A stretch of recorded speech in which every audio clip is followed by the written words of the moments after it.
Part 20. The Rebirth of Space, the Lucky Girl from a Farm Family. Author, He Would Fire Every. Chapter 191. Chapter 191 Threat. Lusican stared at the British Duke closely, trying to guess how much he knew from his expression. Lusican saw the British Duke's eyes dodge, and he suddenly understood in his heart that the British Duke knew more than what he said. The British public saw Lusican's nervous expression and had a bad feeling in his heart. The grandson in front of me looks humble and polite, and is kind to others, but he has the most stubborn temper. This aspect is very similar to old man Ye, which is very annoying. The British public's voice softened. That girl is just a bit pretty.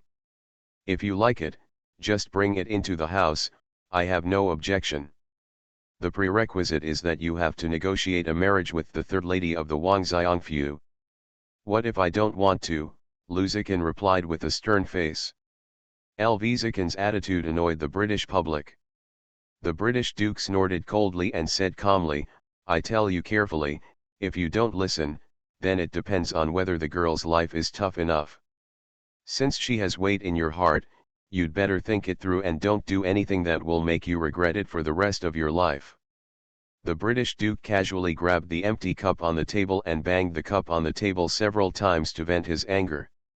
What do you want? Lusican asked, his voice full of worry. The British Duke rubbed the lid of the cup with his hand and said slowly, I don't want to do anything. I just want to negotiate a good marriage for you, help the prince ascend to the throne, and let the Lu family take another step forward in my hands. You are my most valued grandson, and you will inherit everything from the British government in the future. I will not allow you to do anything extraordinary. After speaking, the British Duke softened his voice again and played the emotional card towards Lusican. Lusican didn't buy it, and sneered, the emperor comes to your residence and I will become your most valued grandson? If the emperor is not in power, you are still thinking about announcing the adoption of Lusiran today. I disdain everything in the British government, you can give it all to Lusiran. I'm the one who decides on my marriage, and no one else should interfere. The British Duke suddenly stood up, stared at Lusican, and said coldly, you unworthy man, do you want to force me to take action? You'd better not challenge my patience. I'm trying to persuade you, but you just can't listen to me. Do you think your wings are hardened and there is nothing wrong with you? I tell you, if you are disrespectful and contradict your elders, I can kill you with a stick. Lusican straightened his back and said calmly, then please ask Grandpa to kill me with a stick, so that I won't be an eyesore to Grandpa. The British Duke was so angry that his beard was trembling. He pointed at Lusican and said, you think I don't dare? What is there that Grandpa is afraid of? Lusican replied. The British Duke said coldly, okay, very good. I tell you, I only need one word to make Nazi die without a burial place. Lusican's straight back suddenly relaxed. He was not afraid of death, but he was afraid of something unexpected happening to Gu Xiao. The British public saw Lusican lowering his head and his voice slowed down again. I also came here young. What you have experienced, I have also experienced. However, as a man, he has responsibilities and missions on his shoulders and cannot just care about the love between his children. You were born in such a family and grew up enjoying the glory of the family. You cannot just take it. One day, you have to give back and plan for this family. Understand? I understand that you are feeling awkward and even somewhat conflicted at the moment. I will give you 3 days to think about it. 3 days later, you will tell me your answer. During this period, you and the boys around you should stay in your small garden and don't wander around. If you want that girl to be well, you'd better not disobey me. I've been tired for a long day. You can go back. Lusican knew that he was grounded. Lusican returned to Shuiyuan and locked himself in the study, not allowing anyone to disturb him. Yuan and the others looked at each other in shock and were about to ask what was going on. Lusican opened the door and said, You guys just want to stay in Shuiying Yuan. Don't go anywhere. Do you understand? After saying that, Lu Zikin closed the door. Yuan looked at Rugjuan and asked, "What's wrong with our master?" Rugjuan spread his hands and said, "How would I know? Judging from the look on my face, I'm afraid I'm going to encounter something difficult." Ruhi glanced at the door of the study, turned around, walked to the table and sat down. Ruhi followed Ruhi and sat down and said, "You are good at analysis. Tell me, what kind of difficulty have you encountered?" Ruhi looked at Ruhi and shook his head, "I don't know." Yuan said to himself, "When I came back from the Duke of Guo, I locked myself in the study. No one disturbed me, and we were not allowed to leave Shuiying Yuan. Could it be that I was grounded by the Duke of Guo?" Ruhi's heart tightened and he said solemnly, "It's very possible. I have always been prudent in what I say and do." "What happened? Let the Duke of the country anger me," Yuan said. Ruhi said, "Rugjuan, I haven't eaten yet. You go and get some food, and we will bring it to you." "Don't you want others to disturb you?" Rumo said honestly. Yuan raised his foot and kicked Yan. "Silly, are we disturbing you? We are bringing food to you." Yan nimbly dodged to the side, avoiding Yuan's feet. "Understood, I will bring more things with Xian, and we will all bring food to you." Lu Zikin leaned back on the chair, feeling confused. He knew that his grandfather was a cold-hearted person, and describing him as ruthless was not an exaggeration at all. If grandfather really attacks Xiao's safety will be a big question. "Master," Ruan's voice sounded outside the door. Lu Zikin said in annoyance, "Didn't I tell you not to disturb me?" "Master, it's already past dinner time and I haven't eaten yet. The younger ones will bring him some food," Yuan replied. Rugjuan took the words and said, "Sir, you need to calm down when encountering a problem, but you can't go hungry, right?" "Master, what happened? Tell the younger ones to listen, and the younger ones will think about it together. 3 cobblers are the equal of Zhujiang, aren't they? Once everyone works together, we may have a countermeasure." Ruhi continued. Lu Zikin stood up, walked over, opened the door, and said, "Come in." Yuan opened the door in response and put the food on the table. "Master, you eat something first. Only when you are full can you have the strength to think about problems." Yan said, "That's right, the sky is big and the earth is big, so eating is the biggest thing. I eat first." Xian placed the rice in front of Lu Zikin, and then passed the chopsticks over. "Sir, eat as much as you can. Yuan is right, only when you are full can you have the strength to think about problems." Lu Zikin took the chopsticks, lowered his head and ate half a bowl of rice. Seeing Lu Zikin put down his chopsticks, Yuan advised him, "Sir, eat some more." Lu Zikin shook his head and said, "Get out." Ruhin looked at Ruhi, and Ruhi nuzzled at him. To remove the dishes swiftly, Yuan served tea to Lu Zikin and asked, "Sir, what happened?" Lu Zikin took a sip of tea, put the cup back on the table, leaned back in his chair, exhaled heavily, and said, "My grandfather asked me to discuss marriage with the 3rd granddaughter of Wang Xiang's family."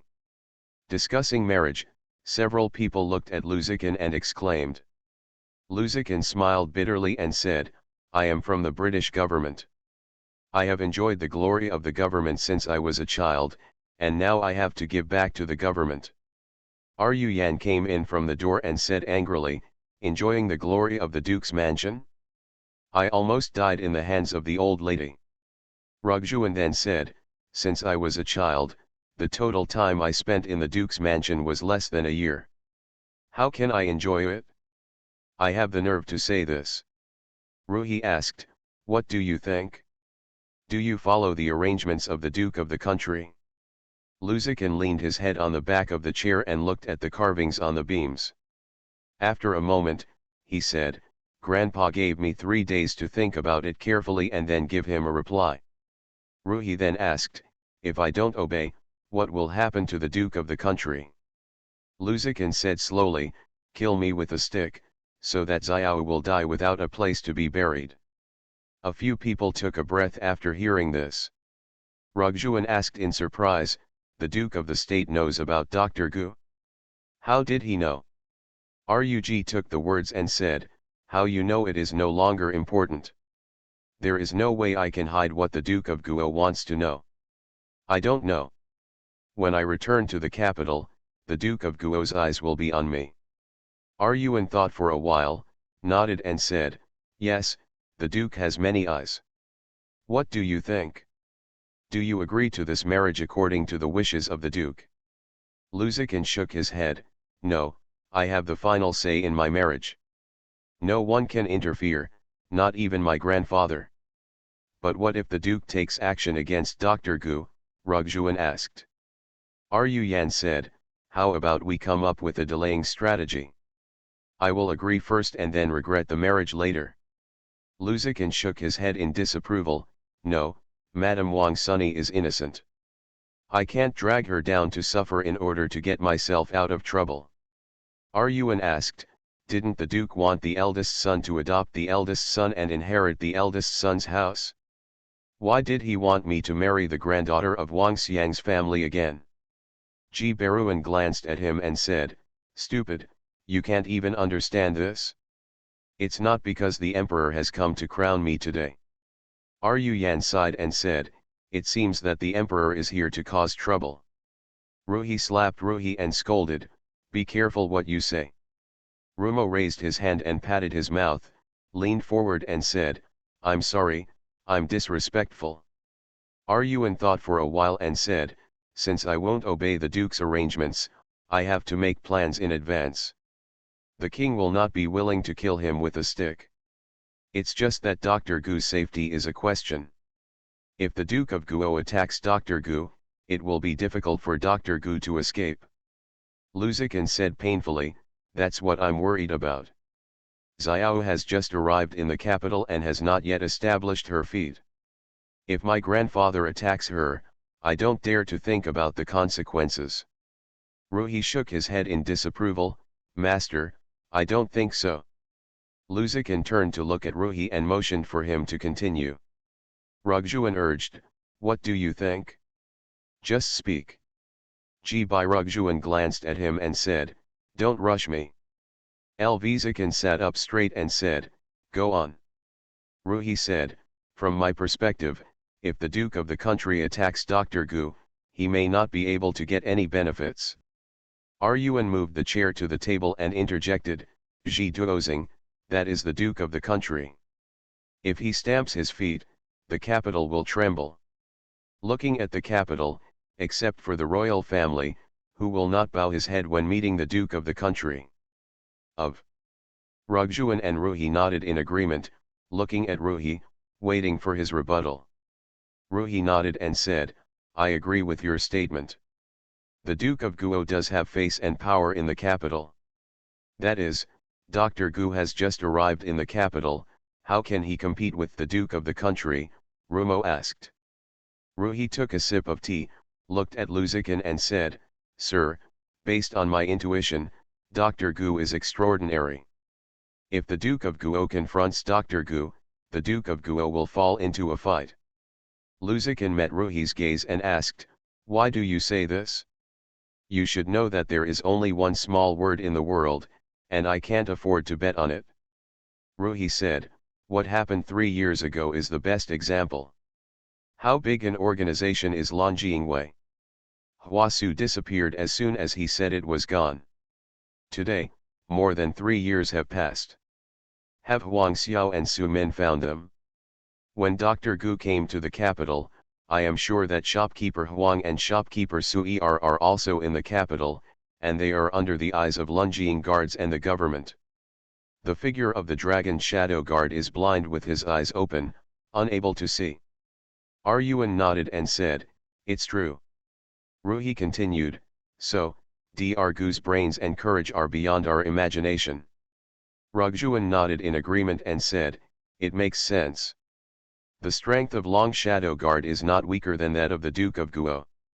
In terms of skills, Lan Jingwei has gathered many people from all walks of life, and it can be said that they are as expert as a cloud. The people under the Duke of Guo are definitely not as good as Lan Jingwei. The Long Shadow Guards can't do anything to Dr. Gu, but the Duke of Guo may not be able to hurt Dr. Gu. Yuan shook his head and said, there is still a difference. In the previous matter, Dr. Gu was in the dark. This time, the Duke of the country targeted Dr. Gu directly. Dr. Gu was in the open. The two are different. Ruhi nodded, yes, the difference from last time is that this time, Dr. Gu is in the open. But Dr. Gu is not a weak woman without the strength to restrain a chicken. Dr. Gu has brains and means, and there are masters like Huang Xiao around him. She not only has the ability to protect herself, she also has the ability to fight back. I thought that what I wanted to do right now was not to think hard here, but to contact Dr. Gu and discuss it together. Lu Zikin patted his head and said, yes, Xiao Yu and I should discuss this matter together. Yuan said, but, I have been grounded by the Duke of the country. How can we contact Dr. Gu? Yan stood up and said, wait a minute, little one, go to the attic and see how many people are staring at us. Yuan stood up and said, I'll be with you. Yuan and Rumen will be back soon. Rugjuan asked, how is it? Someone is staring at us. Rumo nodded, yes, there are people watching from all directions, east, west, north, and south. It will definitely be impossible to get out. Lu Zikin thought for a while and asked, is there anything going on at Rongan Hall today? Yuan shook his head, no, it's surprisingly quiet over there today. After seeing off the emperor, the old lady went directly back to Rongan Tang without breaking anything. Later, the second lady went over. After the second lady arrived, the old lady sent the servants out. About 2/4 of an hour, the second aunt's grandmother also went to Rongan Hall. It was not until my uncle left that the second aunt and the second lady left Rongan Hall. Rug said, what happened today will definitely make the old lady angry, but the person who disrupted her plan is the emperor, so she can only hold her anger in. End of this chapter. The Rebirth of Space, the Lucky Girl from a Farm Family. Author, he would fire every. Chapter 192. Chapter 192 is decided. Yuan looked at Lu Zikin and asked, the Duke asked me to discuss marriage with the third wife of the Prime Minister's palace. Do you want me to inherit the Duke's palace? Ruhi's eyes lit up and he said, sir, let's reveal this matter to Rongan Hall. After being reminded by Yuan and Ruhi, Rugjuan said, yes, Rongan Hall is watching the Duke's mansion and will never allow this to happen. We only need to reveal this matter to the old lady, and the old lady will definitely try to stop it. How to get through? We are now confined to Shuiying Rujin asked. Rugjuan said, this is simple, let the kitchen cook a few more dishes, we celebrate in the yard, it's lively, and the news will naturally spread. Lu Zikin nodded, go and get ready. When Yuan Pavilion, after Lu Zikin left, the British father said to Du Bin, find out the 2 cakes of old white tea from last time, and follow me to Baya Kangman. Tell him to go down and have people take a look at Shuiying Yuan. No one is allowed to enter or exit the Shuiying garden. Du Bin hesitated and said, Master, are you going to see the Prime Minister? The British Duke nodded and said, this matter must be struck while the iron is hot and settled as soon as possible. Otherwise, both Zikin and the Yang family will be troubled. But Mr. Lu didn't nod, Du Bin said worriedly. You don't know how many axes this child has. Waiting for him to nod, what's the difference between daydreaming, the British father replied. Du Bin asked in confusion, you know that the 6th master will not agree, but the Duke of the country still goes to the Prime Minister's mansion. The British Duke looked at Du Bin and asked, besides accepting death, what else can Zikin do? Du Bin thought for a while and said, Sixth master is calm and steady. One is one and the other is two. He has principles and rules. He means what he says. He is humble, polite, elegant, thoughtful, responsible, and responsible. The British Duke nodded with a smile and said, for this point, being responsible is enough. The old man helped him settle the marriage and let the whole city know about it, leaving him no room for regrets. With his temper, what will he do? With Mr. Liu's temperament, he will nod in recognition, Du Ben replied. Ying Ying nodded with satisfaction, hurry up and find the old white tea. Du Ben leaned forward and said, okay. Where is the old lady? Before going out, Du Ben turned around and asked. The British Duke frowned and said, hide it for now. Oh, okay, I understand. Du Ben turned around and went out. Xiuying Yuan, for example, asked people to put a table in the yard, and also asked the kitchen to put the fire in the yard, and cook directly in the yard.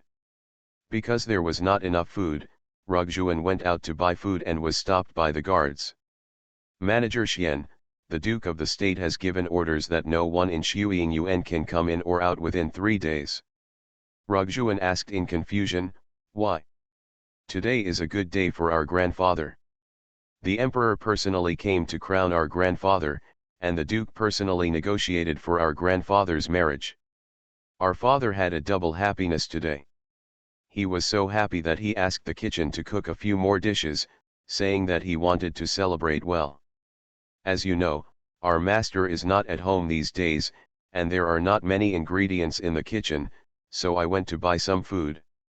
The guard leaned forward and said, sorry, I can't let the steward leave without the Duke's order. Rugjuan said in embarrassment, what should I do? It's rare for our master to be so happy, so we can't make him happy, right? Otherwise, you can ask someone to ask Manager Du if I can go out and buy some food. The guard thought for a while, nodded in agreement, turned around and ordered, go and ask Manager Du if you can let Manager Xian go out. The other guard nodded and turned around to go to Wen Yuan Pavilion.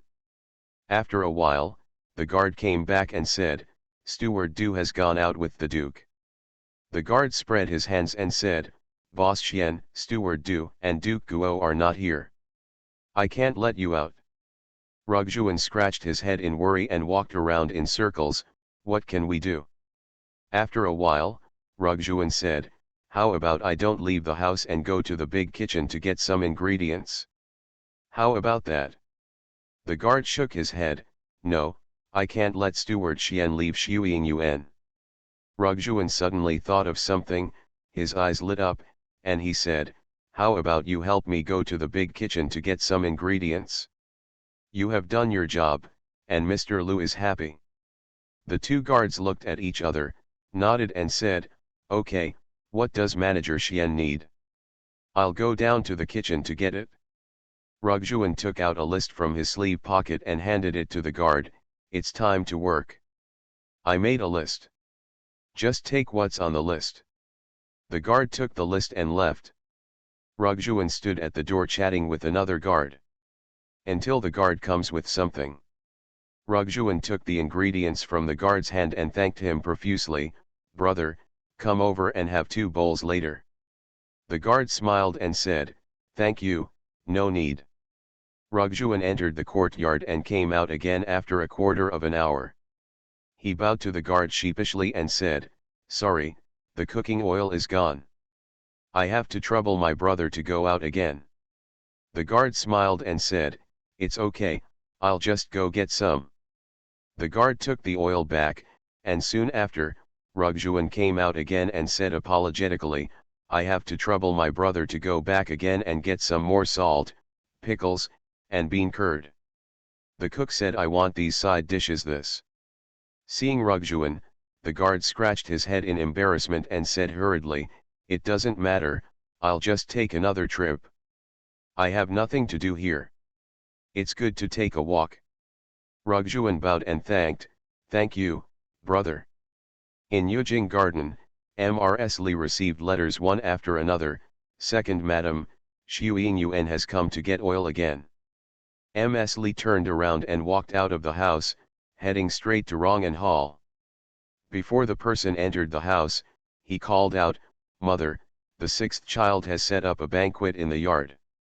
Ms. Yang was peeling the peanuts and watching the Li family enter the door. She frowned and asked, "Setting up a banquet? To celebrate the emperor's crowning of him? The villain is successful." Ms. Li sat down under Ms. Yang and said nervously, "It's a double happiness in Shuiying Yuan, so we should celebrate it well." "Which pair is happy, which pair is happy?"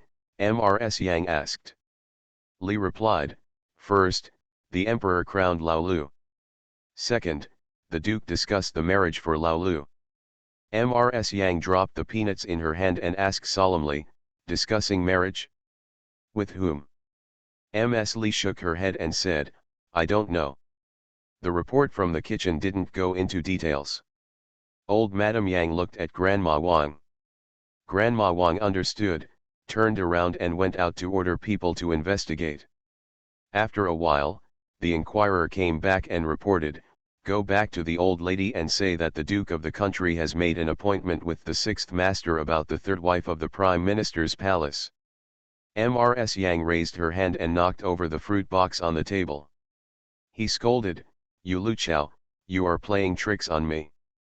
Li looked at Ms. Yang nervously, "Mother, what does the Duke mean?"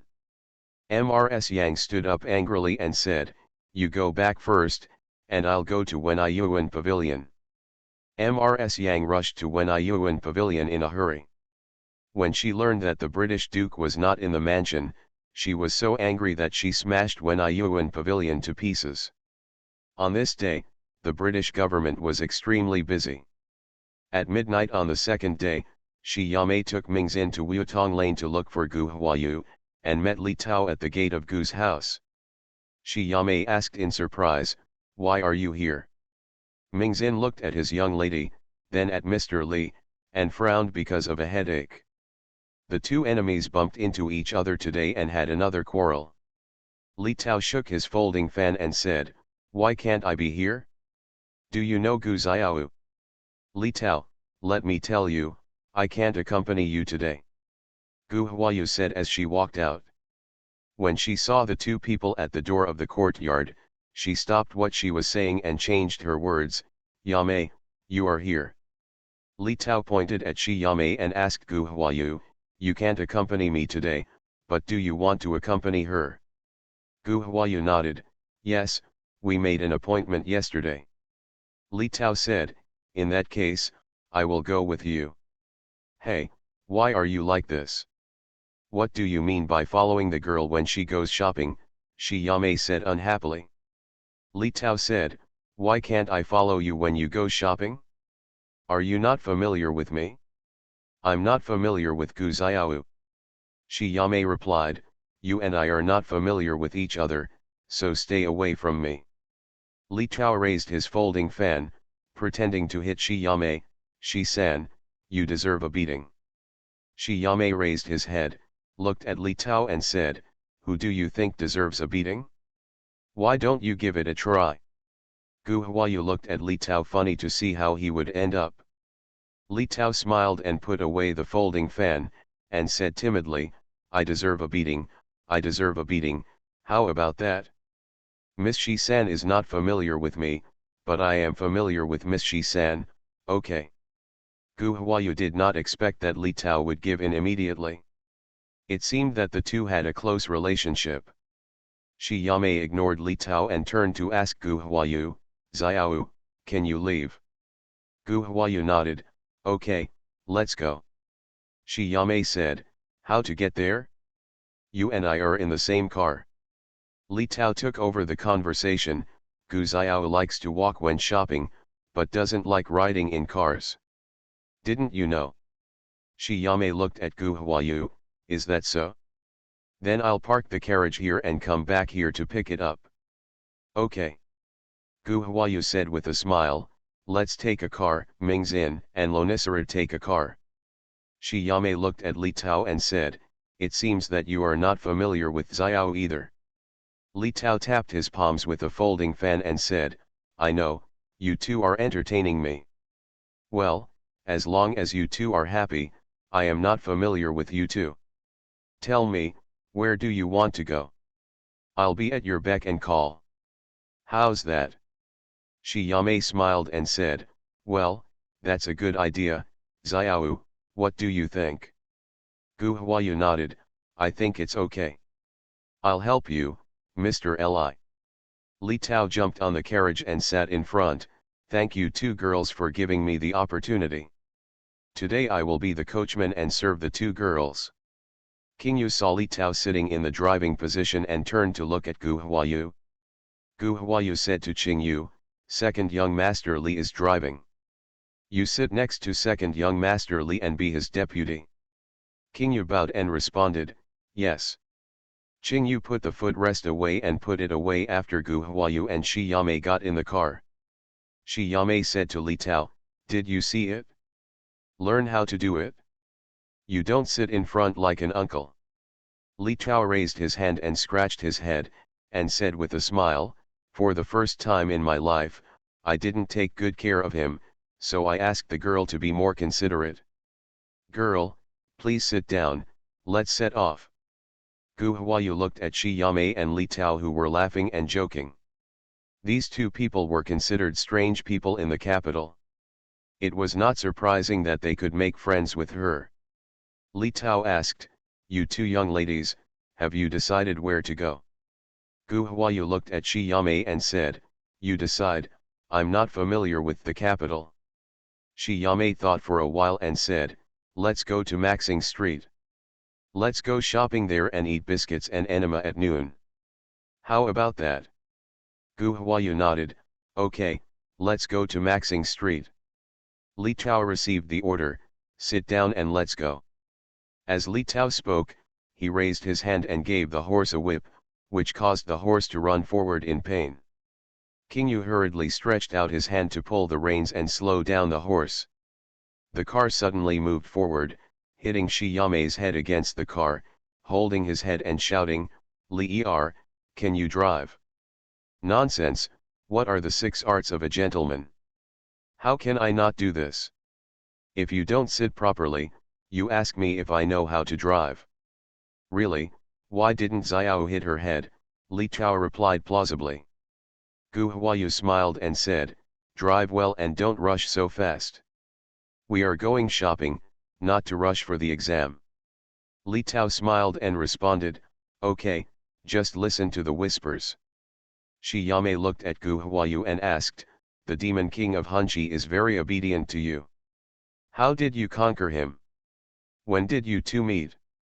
Li Tao was afraid that Gu Huayu would talk about his dark history, so he said first, Xiao and I have known each other for many years.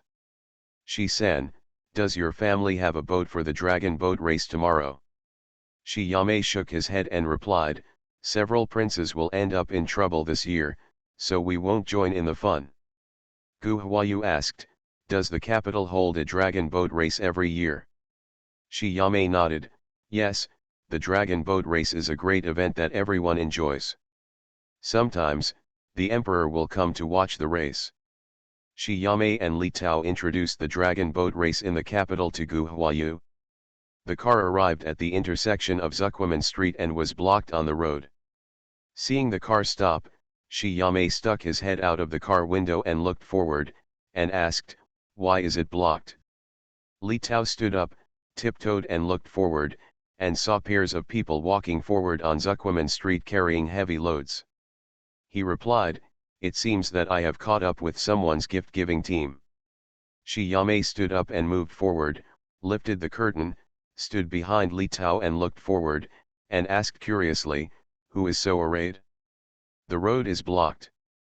Li Tao asked passers-by on the roadside, old man, which house is this gift from?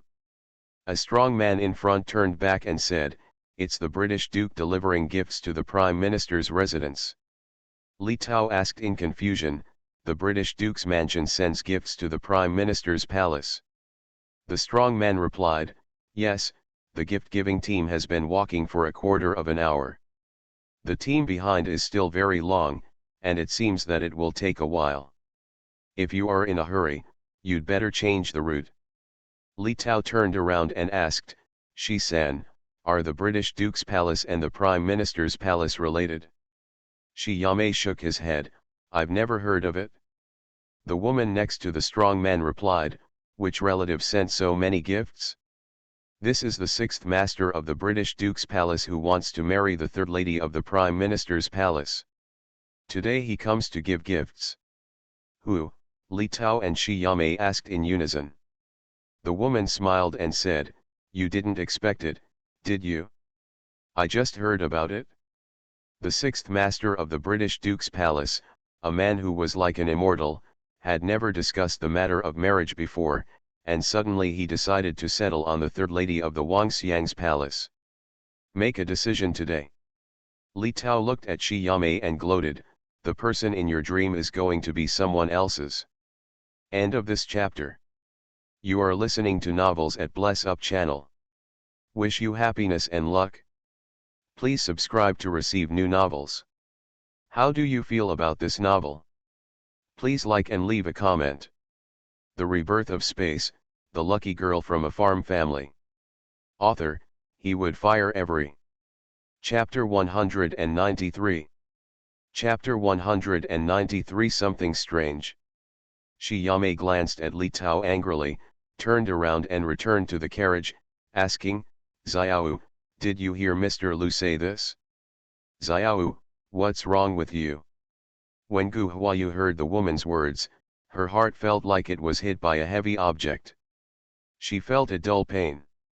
Her limbs were so weak that she had no strength at all. Her chest was tight and she was a little breathless. Her eyes were staring blankly ahead. Hearing Shi Yanmei's voice, Gu Huayu came back to her senses and waved her hands with a pale face, nothing, I had a stomach bug just now and I feel a little uncomfortable. Shi Yamei held Gu Huayu's hand and said, Xiao, your hands are so cold and your face is so pale. Is that okay? Otherwise, let's go back. Gu Huayu covered her chest with her hands and said apologetically, I'm sorry, Yamei, I'm afraid I can't be with you today. Shi Yamei said hurriedly, it's okay. You can go shopping anytime. You are not feeling well. Let's go back first and ask the doctor to come and take a look. Gu Huayu nodded, okay. Thank you Yamei. Shi Yamei raised her voice and said to Li Tao, Li Er, Xiao has a stomachache. Turn around and go back quickly. As soon as King Yu heard that Gu Huayu had stomach trouble, he quickly opened the curtain and asked worriedly, Miss, is it important?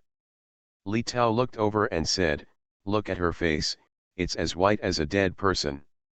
Is it okay? Hurry up and drive back. King Yu jumped out of the car, led the horse to turn the car around, and raised his voice to beg the people around him to give way. Gu Huayu felt so sad that she simply closed her eyes.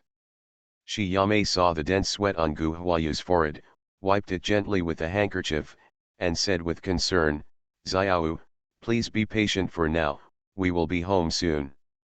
After speaking, Shi Yamei said to Li Tao, Li Er, I will send Xiao back to Wutong Lane first, and you can go and ask the doctor to come over. Li Tao nodded and said, okay, you go back first, and I will bring the doctor over later. Li Tao jumped out of the car and asked about the medical center. King Yu drove back to Wutong Lane. Su Er was about to go out. He stopped and asked, King Yu, why are you back? Where is the lady? King Yu said, second brother, the young lady is sick. The younger one will send the young lady back. Su Er asked in panic, Miss, is she sick? Why is she sick? Hurry, open the door and let the car in. The concierge hurriedly opened the door, and King Yu drove the car into the house. Su Er followed the car into the house and asked, you were fine when you left home, why are you sick? King Yu replied while parking the car, the lady said she had a stomachache and her face turned pale in pain.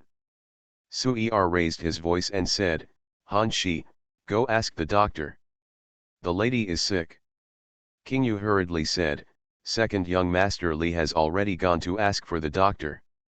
When Wang Qin, Shi Niang, and Lu Ma heard the sound, they all put down their work and hurried over. Wang Qin opened the curtain and jumped into the car, took Gu Huayu from Shi Yamei's hand, and carried her to the backyard. Lu Ma followed Wang Qin to the backyard. Shi Niang bent her knees towards Shi Yamei and said, "Thank you, Miss Shi, today." Shi Yamei shook his head and said apologetically, "If I hadn't asked Xiao to go shopping, Xiao wouldn't have gone out today. Speaking of which, it's also my fault." Shi Niang said, "Our lady has been weak since she was a child. Although she has gotten better these years, she still gets sick occasionally. Miss Shi does not need to blame herself. Miss Shi, please come in and have a cup of tea." Speaking, Shi Niang led Shi Yamei to the living room. Shi Yamei looked at the direction Gu Huayu left and followed Shi Niang to the living room. Just a few steps away, I saw Li Tao and the doctor hurrying into the courtyard and shouted, "Li Er, this way." King Yu ran over to help the doctor carry the medical box, leaned forward and said, "Doctor, please come this way." King Yu led the doctor to Gu Huayu's small courtyard. Li Tao held his hands and knees and panted. After he recovered, he straightened up and walked towards Shi Yamei and asked, "How's it going?" Shi Yamei shook his head and said, "Xiao has been sweating on her forehead and shivering, as if she is in severe pain." Shi Niang bent her knees towards the two of them and said, "You two, please come and sit in the room." Li Tao nodded and said to Shi Yamei, "Go inside and wait." Gu Huayu nestled in Wang Qin's arms, tears rolling down her face. Wang Qin looked down and saw it, her heart tightened, and she said to Lu Ma, "Miss, she didn't have breakfast this morning, so she has a stomachache. Go get a bowl of porridge." Lu Ma nodded repeatedly and turned to the kitchen. After leaving Lu Ma, Wang Qin put Gu Huayu on the soft couch and asked softly, "Miss, what's wrong?" Gu Huayu leaned on the soft couch, raised her hand to wipe away her tears, and said, "The doctor is here, let the doctor come in." Wang Qin stood up. Sui Er, Qing Yu led the doctor in. The doctor checked Gu Huayu's pulse, asked some questions about daily life, and prescribed a prescription. Sui Er asked Qing Yu to send the doctor out and grab the medicine. After the doctor left, Gu Huayu opened her eyes and said to Sui Er, "Go tell Miss Shi and Li Tao that I didn't have breakfast this morning and I have a stomach problem." The doctor has already taken a look at her, and there is no serious problem, so she told them not to worry. "Treat me some other time and apologize to you too." Sui Er nodded in agreement, bowed and stepped back. Gu Huayu looked at Wang Qin and begged, "Aunt Wang, don't ask anything, okay?" Wang Qin nodded, "Okay, don't ask me anything." "Miss, I promise, you have to be nice." Gu Huayu nodded, "Okay, you go outside and guard, don't let anyone come in, I want to be alone." Wang Qin leaned down and said, "Okay, I'll be outside. If you have any orders, miss, just call me." Wang Qin retreated to the outside. Soon, Sui Er came over and looked at Wang Qin in surprise. "Want to ask questions?" Wang Qin put her hand up to her mouth to signal him to silence, and then whispered, "The lady said she wanted to be quiet." Sui Er glanced at the room, sat down opposite Wang Qin, and asked in a low voice, "Don't you have a stomachache, miss?" Wang Qin nodded, pointed at her eyes with her fingers, and said softly, "Miss cried just now, she looked very sad." Sui Er was stunned and looked at Wang Qin with wide eyes. In the years he has been with the young lady, he has never seen her cry. Wang Qin continued, "We have never seen Miss cry before. Something must have happened today." Ren Dong went out with Miss Yu Go and asked Li Dong. Sui Er understood, got up and walked out. In the room, Gu Huayu was nestled on the soft couch, thinking silently in her heart, "Lu Zikan, I give you 1 day, you'd better give me an explanation." Gu Huayu waited from day to night, but didn't see Lu Zikan's figure, or even said a word. Gu Huayu sighed, "I'll give you 1 more night." In the study room in the outer courtyard, Hwada asked, "Do you know why the lady is sick?" Qingyu nodded. The young man drove to the intersection of Zuckwaman Street and met the team of the British Duke delivering betrothal gifts to the Prime Minister's palace. It was said that the sixth master of the British Duke's palace wanted to marry the third lady of the Prime Minister's palace, and the decision was made today. Hwada and Sui-er looked at each other and said, "I know, you can go down. Keep your mouth shut. If anyone asks, just say that the lady has a stomach problem." Qingyu bowed and said, "I understand, little one." After Qingyu retreated, Sui-er asked, "What should we do next?" "Catch Lulu and beat him up." Hwada said, "Don't be rash.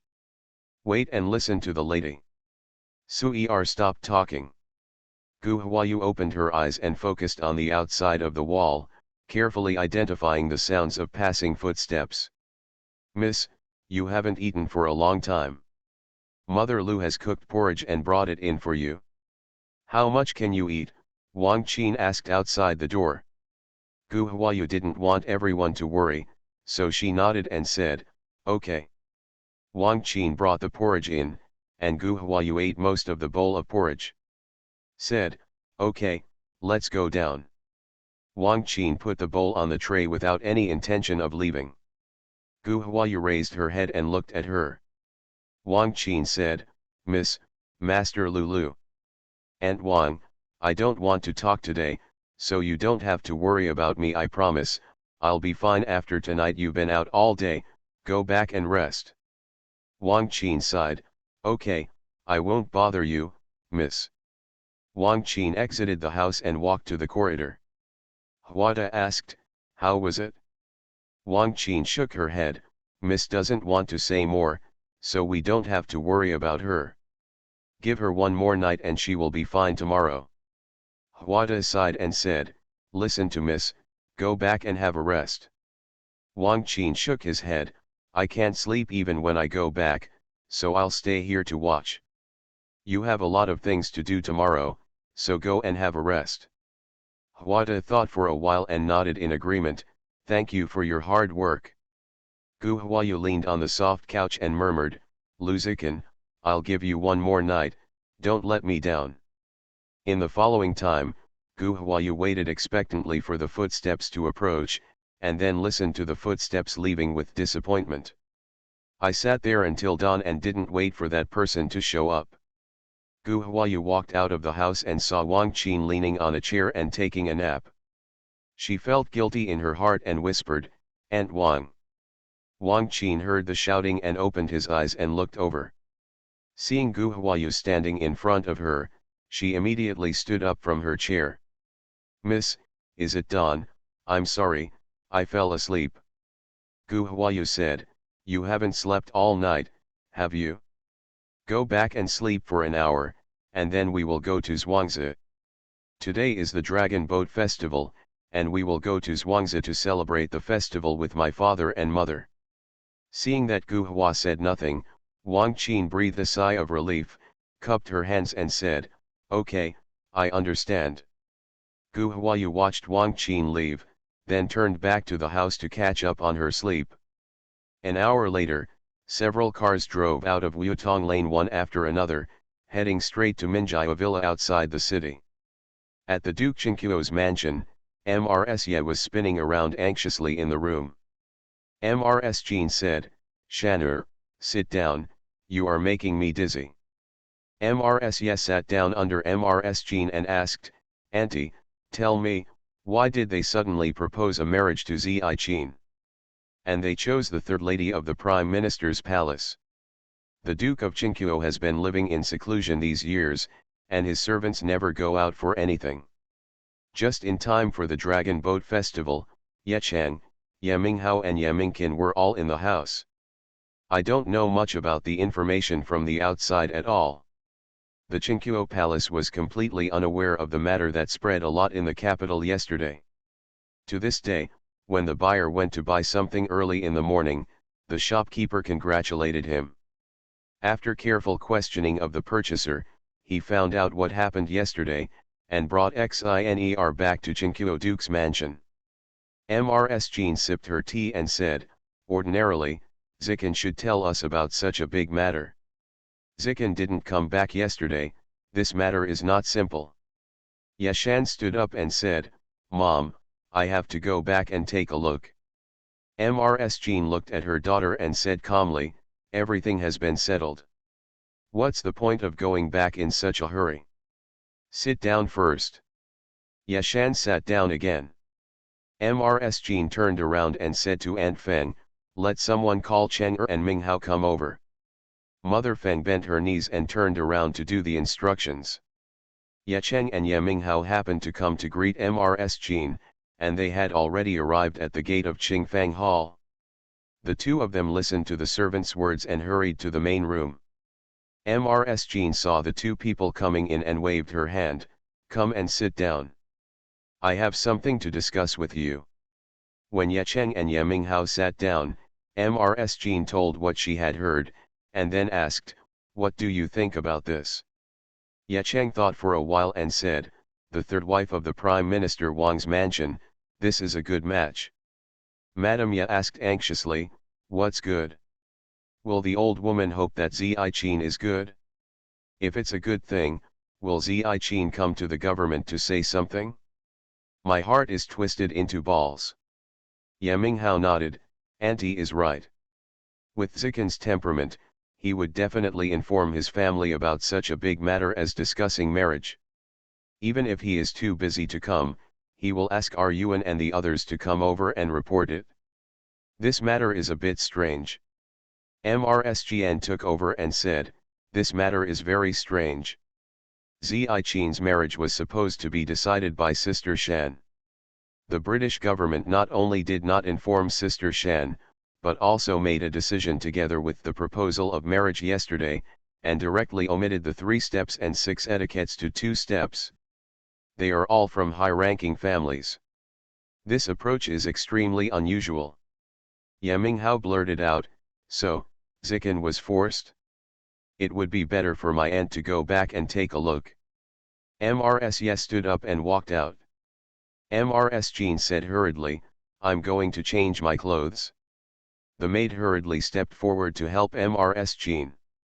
Ye Cheng was worried about his mother and sister, so he said, "Let someone prepare a car, and we can all go over and take a look." Half an hour later, the car from the Chinquo Duke's mansion came to the gate of the British Duke's mansion. Mrs. Yang received the report from her servant and said, "I have caught the wind and cold and can't see the wind, so I won't go to accompany the guests. Let Mr. Ye entertain the guests well."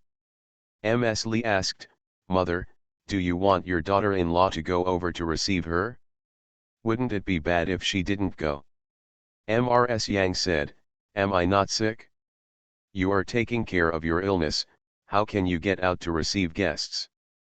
Li Shi smiled and leaned over and said, "Mom still has the idea." In Wenyuan Pavilion, Du Ben reported to the British Duke, "My lord, the family of Duke Chinquo has come over, but the old lady did not come out to receive them because she was sick. What should we do next?" The British gentleman pressed his hand on his temple and said, "Let the guests be welcomed into the living room, and I will go there to receive them." Du Ben bowed his head and stepped down. Mrs. Jean and her entourage went to the living room, and the British Duke came out. After the two parties greeted each other, the British Duke said with a smile, "I was just planning to come to visit you, but I didn't expect Sister Yu to come here first. The day before yesterday was very busy and I was not able to have a good talk with Sister Yu. Come, come, invite me to the house and serve tea." Everyone was seated separately. Mrs. Jean did not mince words and said bluntly, "Master Guo, I came to visit today because I wanted to ask about Zikin's marriage. As Zikin's grandmother, I don't know anything about such a big matter. The Duke of the country should give an explanation for this." The British Duke smiled and said, "Sister Yu, don't be upset for now. I wanted to come and talk to you about this today, but I didn't want you to come here first." End of this chapter. The Rebirth of Space, the lucky girl from a farm family. Author, he would fire every. Chapter 194. Chapter 194 Simple. The servant brought the tea, and the British Duke waved. The servant brought the tea to the British Duke. The British Duke picked up the tea from the tray and handed it to Mrs. Jean with a very humble attitude. Said, "Sister you, please have some tea." Mrs. Jean's tense face softened a little, she leaned forward and said, "Thank you." Mrs. Jean took a sip of tea from her cup and waited for the British father to speak. The British Duke sat back and said to Mrs. "Yeah, old man, please serve tea to your brothers and the others." Mrs. Ye bowed down and took the tea from the servant and handed it to Ye Cheng and Mrs. Jian. The British Duke waited for Mrs. Ye to serve tea before continuing, "Sister you also know that the third lady of Wang Xiang's family is extremely outstanding in appearance, talent, and conduct. To tell you the truth, I have been thinking about this marriage for a long time. Before, because Zikin was in the period of filial piety, I never mentioned it. I wanted to wait until Zikin came out of his filial piety period before mentioning it, but I didn't know that this boy was traveling abroad again and did not return to Beijing until recently. I crowned this boy the day before yesterday and hastened to make the marriage. Sister things are not easy for us. Dinkin has been at the border all year round. You are worried a lot about Zikin, and I am also worried about it.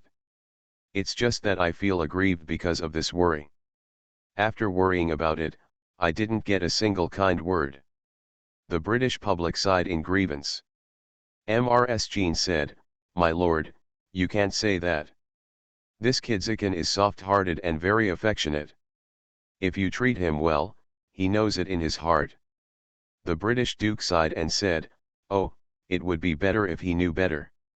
The third wife of the Prime Minister's palace is such a good girl, with a good family background and outstanding character. The people who come to ask for marriage have crossed the threshold. In order to marry Zikin to the third wife of Wang, I sacrificed my dignity and went to the Prime Minister to beg, and the Prime Minister nodded in agreement.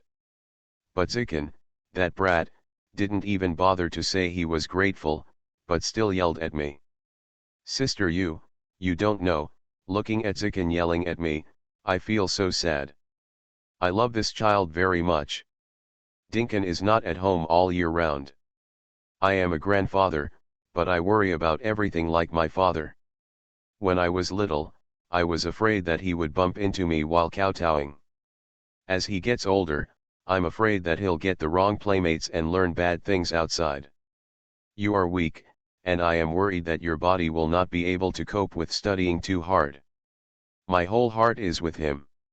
Maybe it was because I took care of him too much and too harshly, but instead he resented me and was not close to me. So, I didn't appreciate the fact that I arranged such a good marriage for him, and even yelled at me. Alas, sister I am his grandfather, can I harm him?" The British Duke's eyes turned red as he spoke. Mrs. Jean hurriedly replied, "Of course not. Zikin is stubborn and may not take your feelings into consideration when he speaks. Don't mind." The British Duke wiped the corners of his eyes and said, "Zikin is my grandson. He is young and ignorant. How can I really care about him? Sister we have all been through this and know how rare it is to have a good relationship. Ziqin is a child with a very cold temperament. If he were to think about his own marriage, I'm afraid he would never want to have a family in his life, and would only think about traveling around the mountains and rivers. Men should get married when they are older, and women should get married when they are older. This is the right way to start a family and start a career. Right?" The British Duke was moved when he spoke, and his face was full of the love and affection of an old man for his grandson. Ye Cheng was moved and said, "Zikin is lucky to have a grandfather who has plans for him." The British father waved his hand, "If the boy doesn't blame me, I will thank God. Alas, they are all members of my family, and you also know the situation of our family. My life is not easy, and I often do not please people on both sides and offend others on both sides. As for Ziqin's marriage, I tried my best to get the king to agree, but Ziqin complained that I was meddling in other people's affairs. Yang Shi complained that I was partial, saying that I didn't worry about Ziran's marriage. Because of this, I got angry with me and even went to my Wenyuan pavilion to make a big fuss. I have ignored me for 2 days. Together with them, Dingning, Li Shi, Ziran and Zigzun also looked at me coldly. The British Duke moved everyone, and Mrs. Jean sighed, "Oh, every family has its own scriptures that are difficult to recite." After hearing what the British Duke said, Mrs. Ye secretly sighed that she should not have complained about the British Duke before, and she felt very guilty.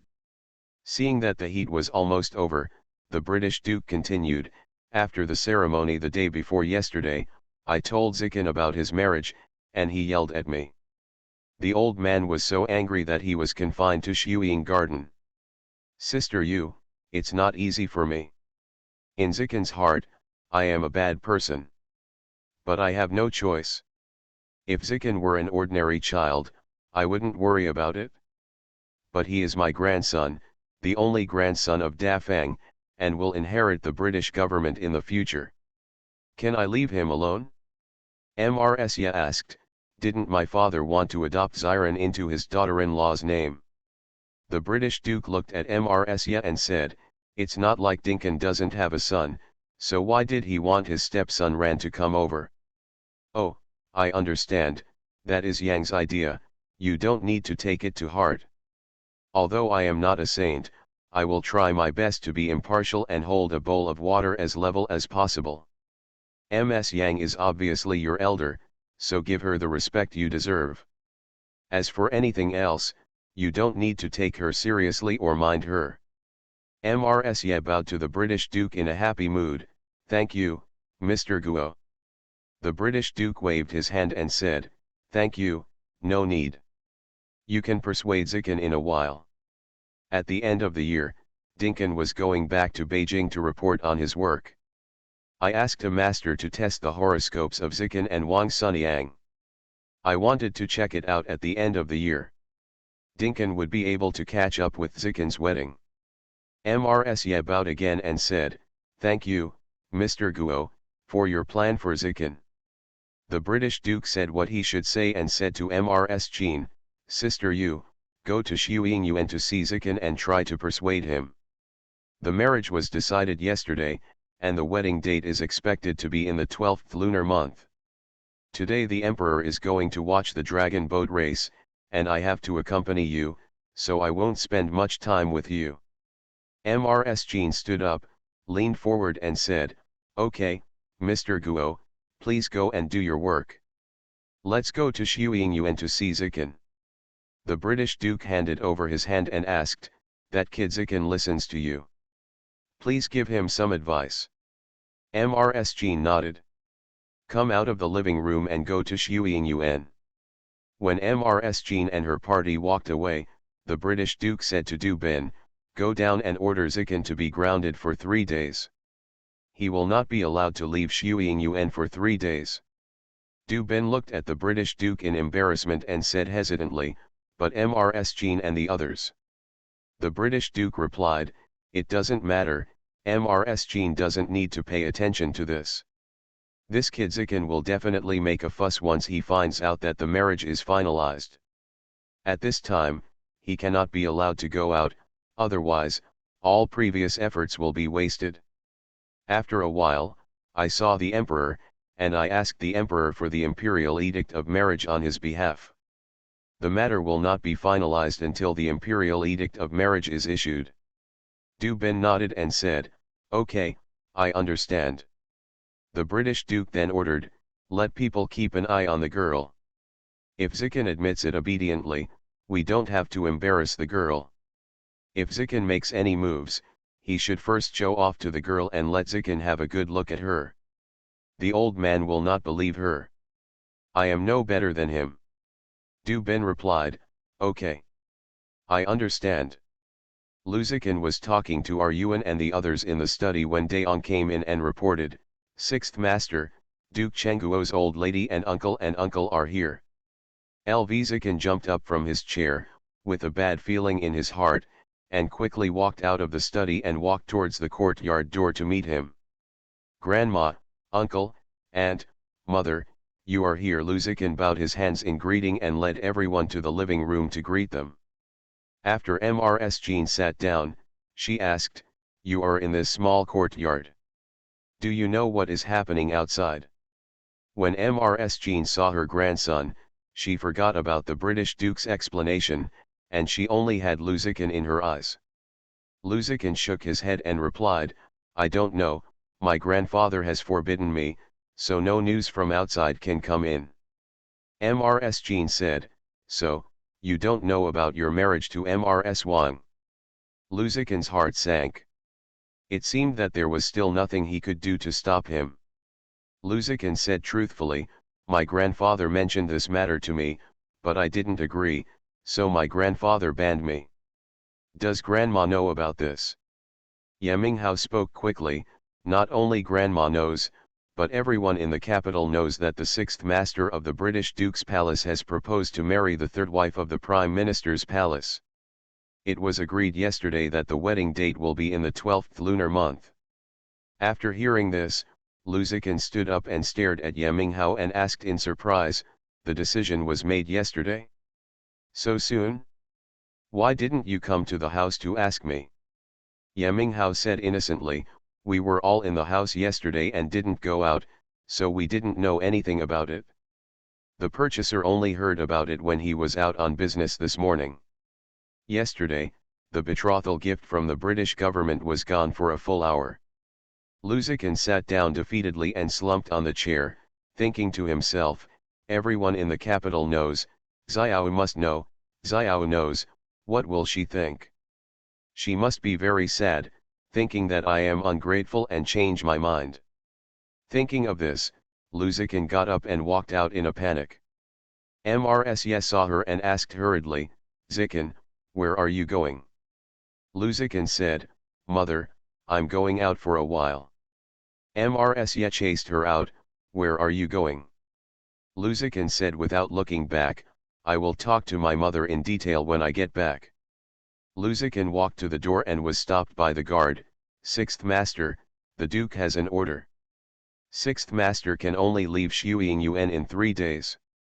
Luzikin thought that if the British Duke allowed his grandmother and the others to enter Shuiying, he would be allowed to come and go, but he did not expect that he would be required to stay for 3 days. Luzikin knew that it was useless to embarrass the guards, so he turned around and returned to Shuiying. Ye Minghao and Mrs. helped Mrs. Jean out. When they saw Luzikin leaving and returning, Ye Minghao asked in surprise, "Why are you back again?" Luzikin replied angrily, "The guards won't let me go out." Everyone was stunned. Mrs. and Mrs. Jean looked at each other and asked, "Zikin, what happened? Why did the Duke treat you like this?" Mrs. Jean squeezed Mrs.'s hand and said, "Don't stand outside. If you have anything to say, go inside and say it slowly." Everyone returned to the living room again. Ye Cheng asked puzzledly, "Zikin, the third wife of the Prime Minister's palace is very outstanding, and her family background is good. Why are you dissatisfied with this marriage?" Facing his family who care about him, Luzikin didn't want to hide anything, and said frankly, "I have someone in my heart, and it has nothing to do with anything else."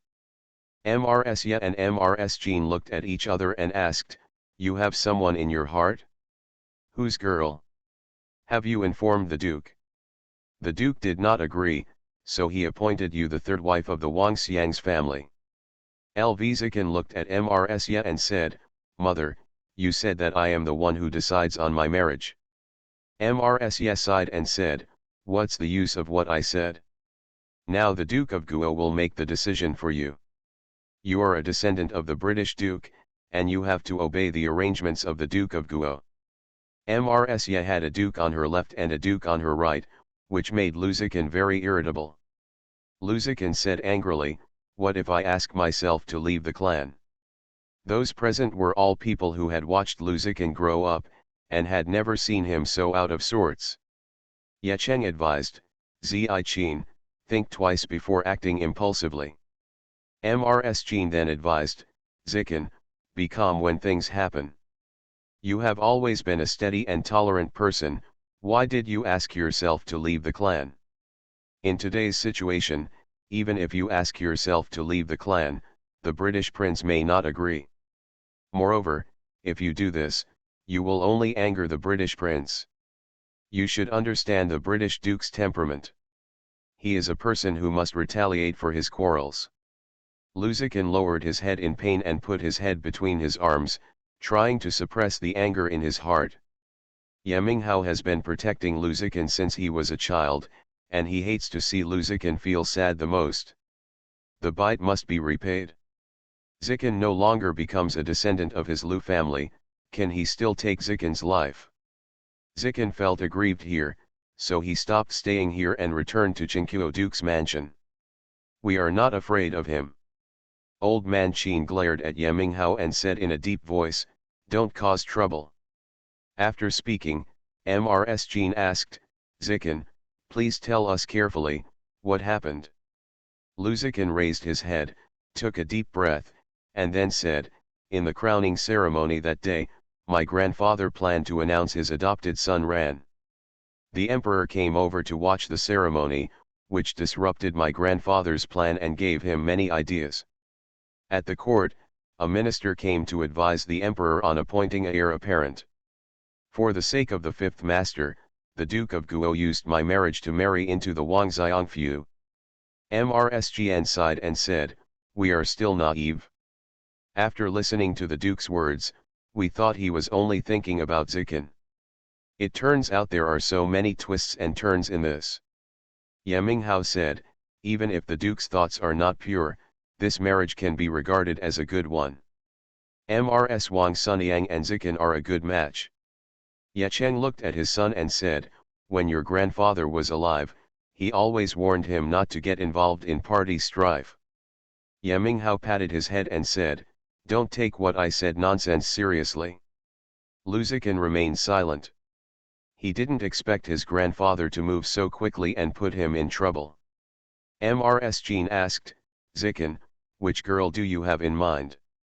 Luzikin looked at Mrs. Jean and said, Grandma, she gave you the elixir. Mrs. Jean perked up and said, she came to the capital? Did she come to the capital with you? Luzikin nodded, yes, she came to the capital, but she didn't come to the capital with me.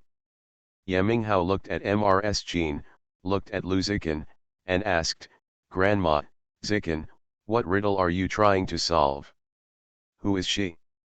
Mrs. Jean ignored Yeminghao, looked at Luzikin and asked, the Duke of the country knows about this girl, so he bans you. End of this chapter.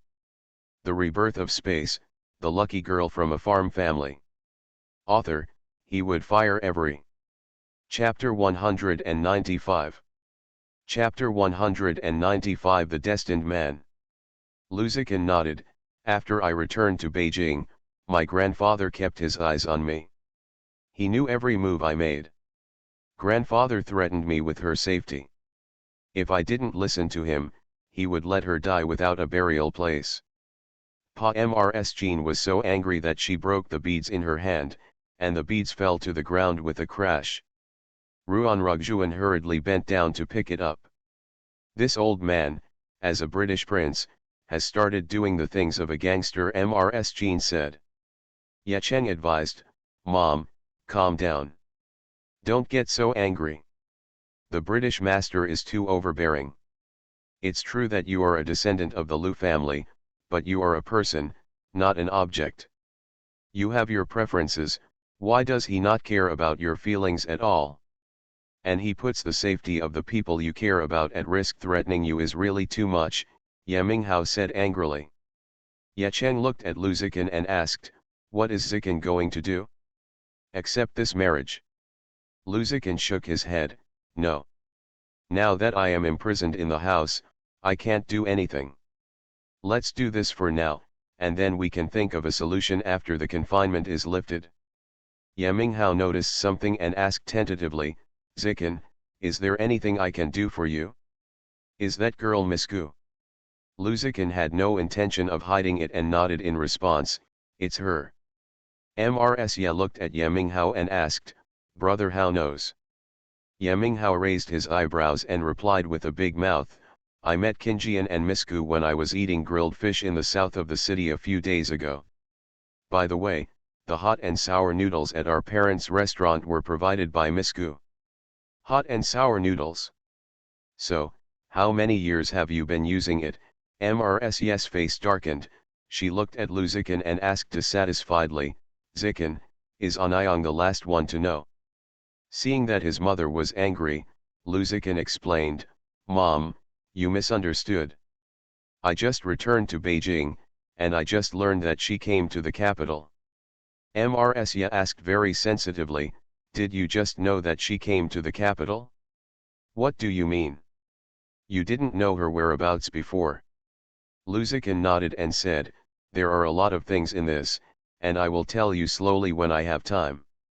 Mrsya saw that Luzikin was unwilling to say more and did not press for further questions. He just asked, "So, the Duke's people are staring at Misku?" Luzikin nodded, "Probably." Mrsjin thought for a while and said, "For the sake of Misku's safety, Zikin has to agree to the marriage first." Luzikin shook his head and said, "I can't do it. Even if I have to deal with it, it will make me feel guilty and make me feel sorry for Xiao. Except for marriage, I can do anything he asks me to do." Yecheng said worriedly, "But, you have already made up your mind about the marriage, how can you regret it? The other party is not an ordinary family, it is the palace of the Prime Minister, the head of the 3 Prime Ministers." Luzikin knew that the Emperor had been investigating the palace incident. If the palace incident was not investigated clearly, the Emperor would not easily appoint a heir apparent. "But I can't tell everyone about this." Luzikin thought for a while and said, "People come up with solutions, and there will always be a way. Even if the Duke of the country sets the wedding date in the 12th lunar month, there is still more than half a year before the 12th lunar month, so there is still time." Yecheng thought about it and said no more. Yeminghao said, "Do you need me to bring anything to Misku?" Luzikin's eyes lit up, then dimmed, and he shook his head, "The Duke's people are watching, so don't approach her." Speaking of what Luzikin thought of, he said, "I'll write a letter. You go to Li Cheng's brother Li Tao and ask Li Tao to forward it to her. Misku is familiar with Li Er? Didn't she just come to the capital?" Yeminghao asked in surprise. Luzikin explained, "They have known each other for several years and are considered acquaintances. The fewer people who know about this, the better." Luzikin reminded worriedly. "Don't worry, I understand the importance," Yeminghao assured. Luzikin bowed and "Thank you, cousin." Mrsya hesitated and said, "Zikin, do you really not consider this marriage in the Prime Minister's palace? What about it? The Duke may not have pure intentions, but marrying Mrs1 will only do you good and not bad. How many people can remain unmoved in the face of temptation?" Luzikin knew that his mother was doing it for his own good. "But this is good, he doesn't need it." Luzikin shook his head, "Anayang, I don't care about anything the British Duke has. I want to follow my own heart." Mrsya wanted to say something else, but Mrsjin interrupted her by saying, "This matter cannot be rushed. Let's think about it calmly." Mrsya listened to her mother's words and swallowed back the rest. Mrsjin said, "We are relieved to know the whole story. Zikin, you have always been steady. You need to think about this matter carefully. No matter what decision you make, Grandma will be on your side."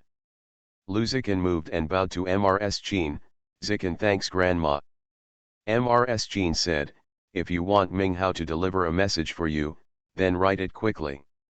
Luzikin leaned forward and said, "Okay, you guys sit down first and wait for me for a while."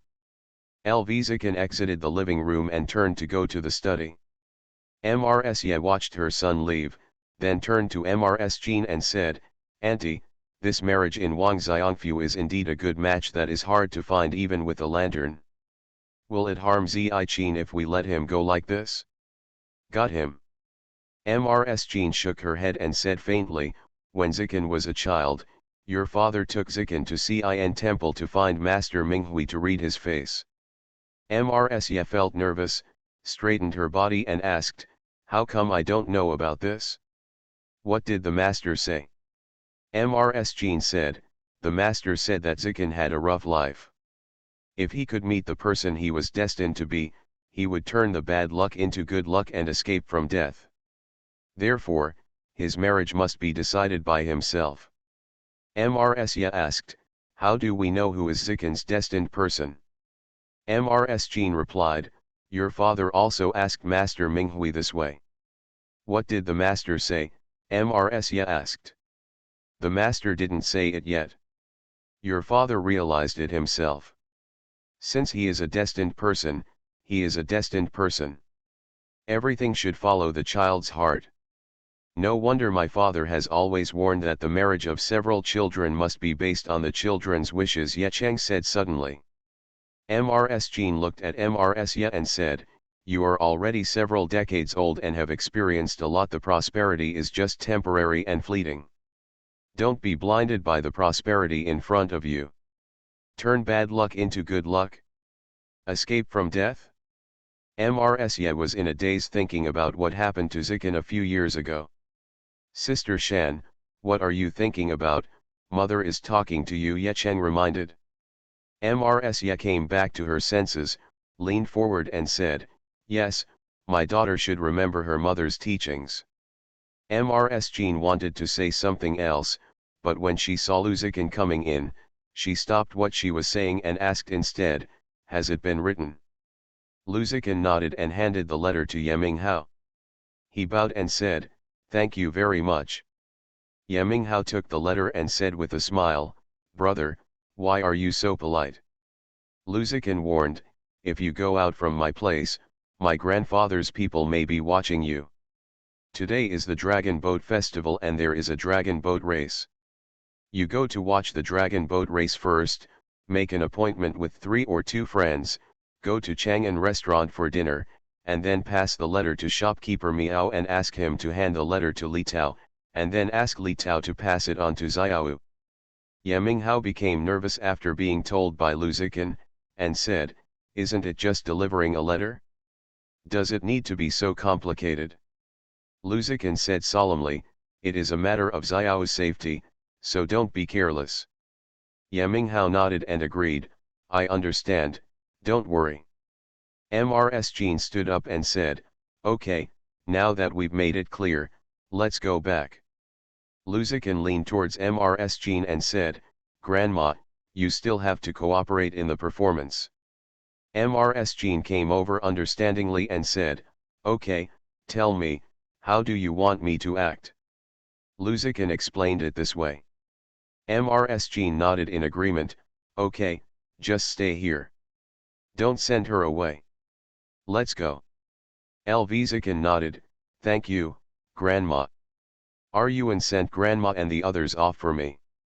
Aryuan leaned forward and said, old madam, uncle, please, madam. Lu Ziqin stood in front of the window and watched Mrs. Jean and her party leaving the yard. Rumo stood behind Lu Ziqin and said, sir, what should we do next? Lu Ziqin shook his head and said, wait for now. When the ban is lifted, go out and take a look, and then think of a solution. Rugjuan said doubtfully, this time, Rongantang endured it, which makes me very surprised. Lu Ziqin said calmly, Rongantang can endure it because he must have received instructions from the prince or the empress. Otherwise, there would be no movement. Rug nodded, it should be that the only ones who can persuade the old lady are the prince and the empress. However, I asked the old lady to pretend to be angry.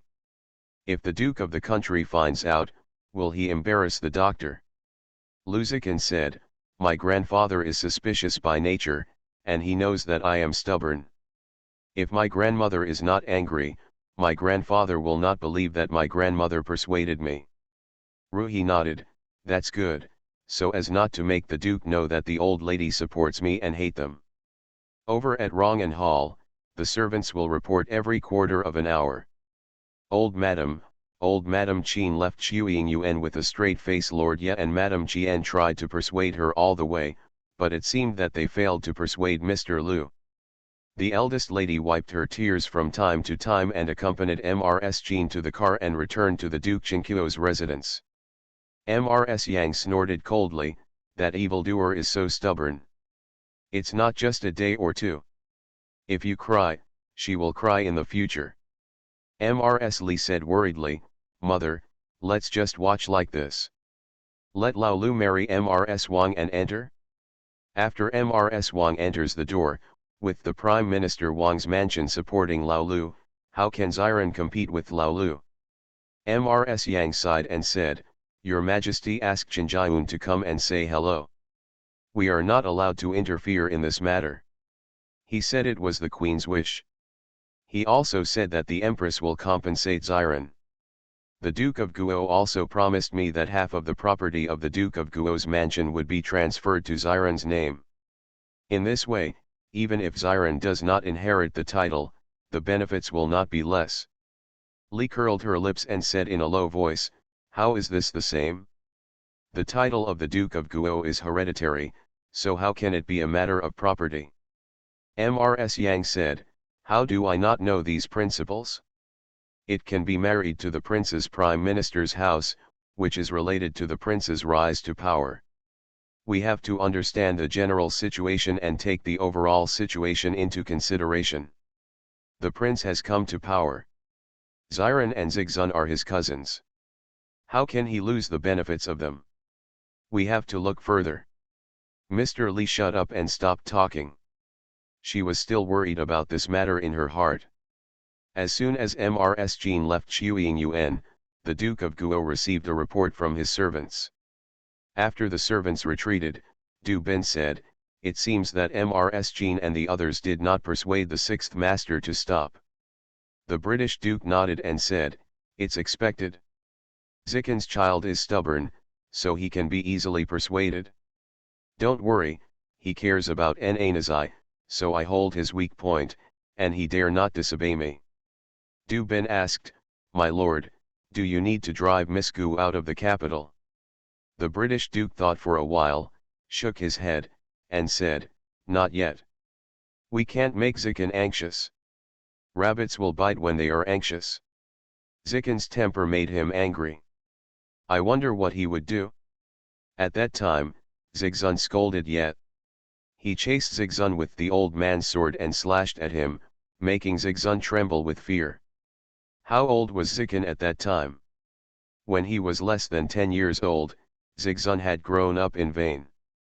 Du Bin replied, It was the summer of the 10th year of Changping, when Mr. Lu was 8 years old.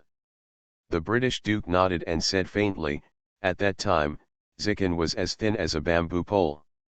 He didn't have the slightest fear on his face when facing Zigzun, who was much taller than him. If I hadn't seen it with my own eyes, no one would say anything. From the letter. Master Lu is very courageous, and it was after that I started to pay attention to Master Lu. The British Duke brought the topic back, That's good. I have something in my hands that I care about, so he has to listen to me. Let people take a fancy to the girl, and Zikin cannot be allowed to meet her, nor can they communicate in private. People should keep an eye on the Ye family's elder brother to see if he goes to look for the girl. Du Bin asked, Aren't Mrs. Qin and the others trying to persuade the sixth master? What? Will they still stand by the sixth master? The British Duke said, Qin Yu and Ye Cheng are both sensible people, so it is unlikely, but it is not certain for the Ye family and the eldest son of the Ye family. As a mother, your heart is always with your children, and you cannot bear to see your children suffer even the slightest injustice. If you see your children feeling uncomfortable, you will always make unprincipled compromises. And the elder man of the Ye family grew up with Zikin since childhood, and they have a close relationship. Between brothers, they are very heroic and righteous, and they are also strong-blooded people. I am not surprised that he would help Zikin.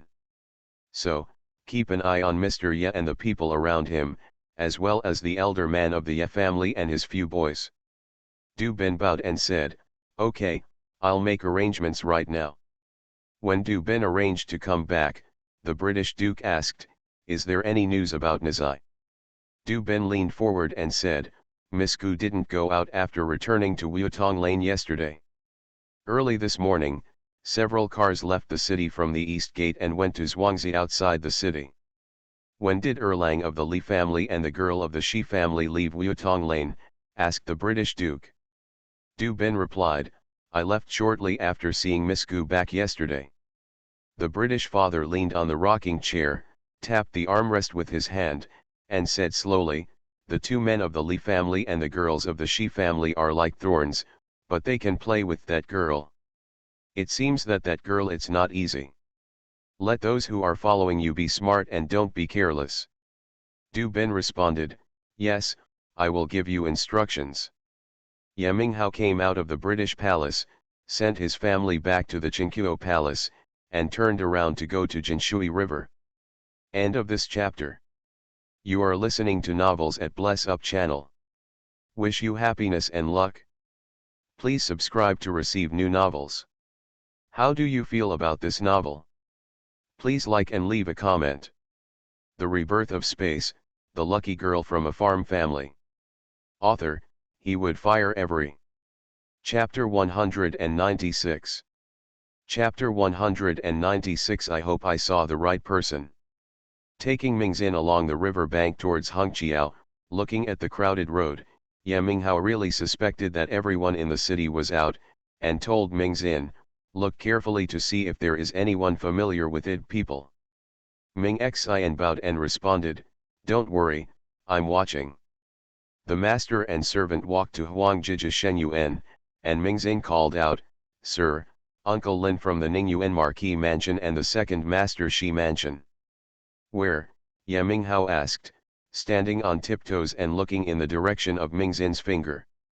"Under the willow tree by the bridge," Mingzin replied. Ye Minghao nodded, walked through the crowd, walked to Lin Wangshu and Shi Hekang, and bowed his hands to the two of them. After Lin Wangshu returned the gift with his hand, he said to Ye Minghao, "I should listen to you and book a restaurant earlier. It would be more comfortable to sit in the private room and watch the dragon boat." The annual Dragon Boat Festival Dragon Boat Race is an unprecedented grand event in Beijing. 1 month, or even 2 or 3 months in advance, tea houses and restaurants along the Jinming River begin to pre-sell private rooms. If you are a little later, you won't be able to book a room. Ye Minghao smiled and said, "I just remembered that you didn't book a private room, so I came to look for you." Lin Wangshu suddenly became energetic and asked, "What? Sci-fi has booked a room?" Ye Minghao nodded, "Yes, Chang'an Restaurant, let's go there now." When shopkeeper Miao saw the 3 people coming, he personally greeted them and let them into the private room on the 2nd floor. Ye Minghao took advantage of the 2 of them standing in front of the window to watch the dragon boat, and walked out together with shopkeeper Miao, and handed the letter to shopkeeper Miao at the corner.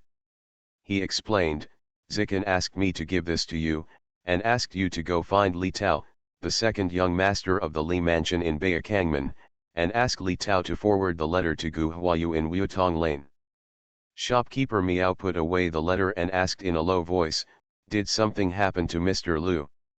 Ye Minghao said, "It's not a big deal. I was grounded by the British Lord. I won't be able to come out until the day after tomorrow." Shopkeeper Miao leaned forward and said, "Don't worry, sir. I'll go find Mr. Li right now." Li Tao rested his hand on the handrail of the 7-hole bridge, looking boredly at the dragon boats in the Jinshui River. In previous years, he would go to the King of Qi to sit there, then sneak out and wander around with his little followers. This year King Qi invited him, and King Xian also invited him. However, the 2 princes were fighting openly and secretly, and they were incompatible with each other. Li Tao originally wanted to see how his brother would respond, but his brother left with the envoy the day before yesterday. In order not to offend others, he could not go anywhere. "Hello, second master." Li Tao turned his head to look at shopkeeper Miao and asked, "Who are you?" Shopkeeper Miao withdrew his eyes from Jin Ming He, looked at Li Tao and replied, "Shopkeeper Miao of Chang'an Restaurant is entrusted by someone to ask the second master to forward a letter to Miss Gu Huayu of Wutong Lane." Li Tao looked at shopkeeper Miao and asked, "Who entrusted me to you? Why did you entrust me to you?" Shopkeeper Miao looked at the dragon boat in the river and whispered, "I was entrusted by the British Duke Lu Liu. I don't know the reason." Li Tao heard that Lu Zikin had entrusted him and asked, "Where is Mr. Lu? What's wrong with him?" Shopkeeper Miao said, "I have been banned by the British Lord and cannot come out for a while." Li Tao thought about the marriage between the two houses of King Lu, and he roughly understood it.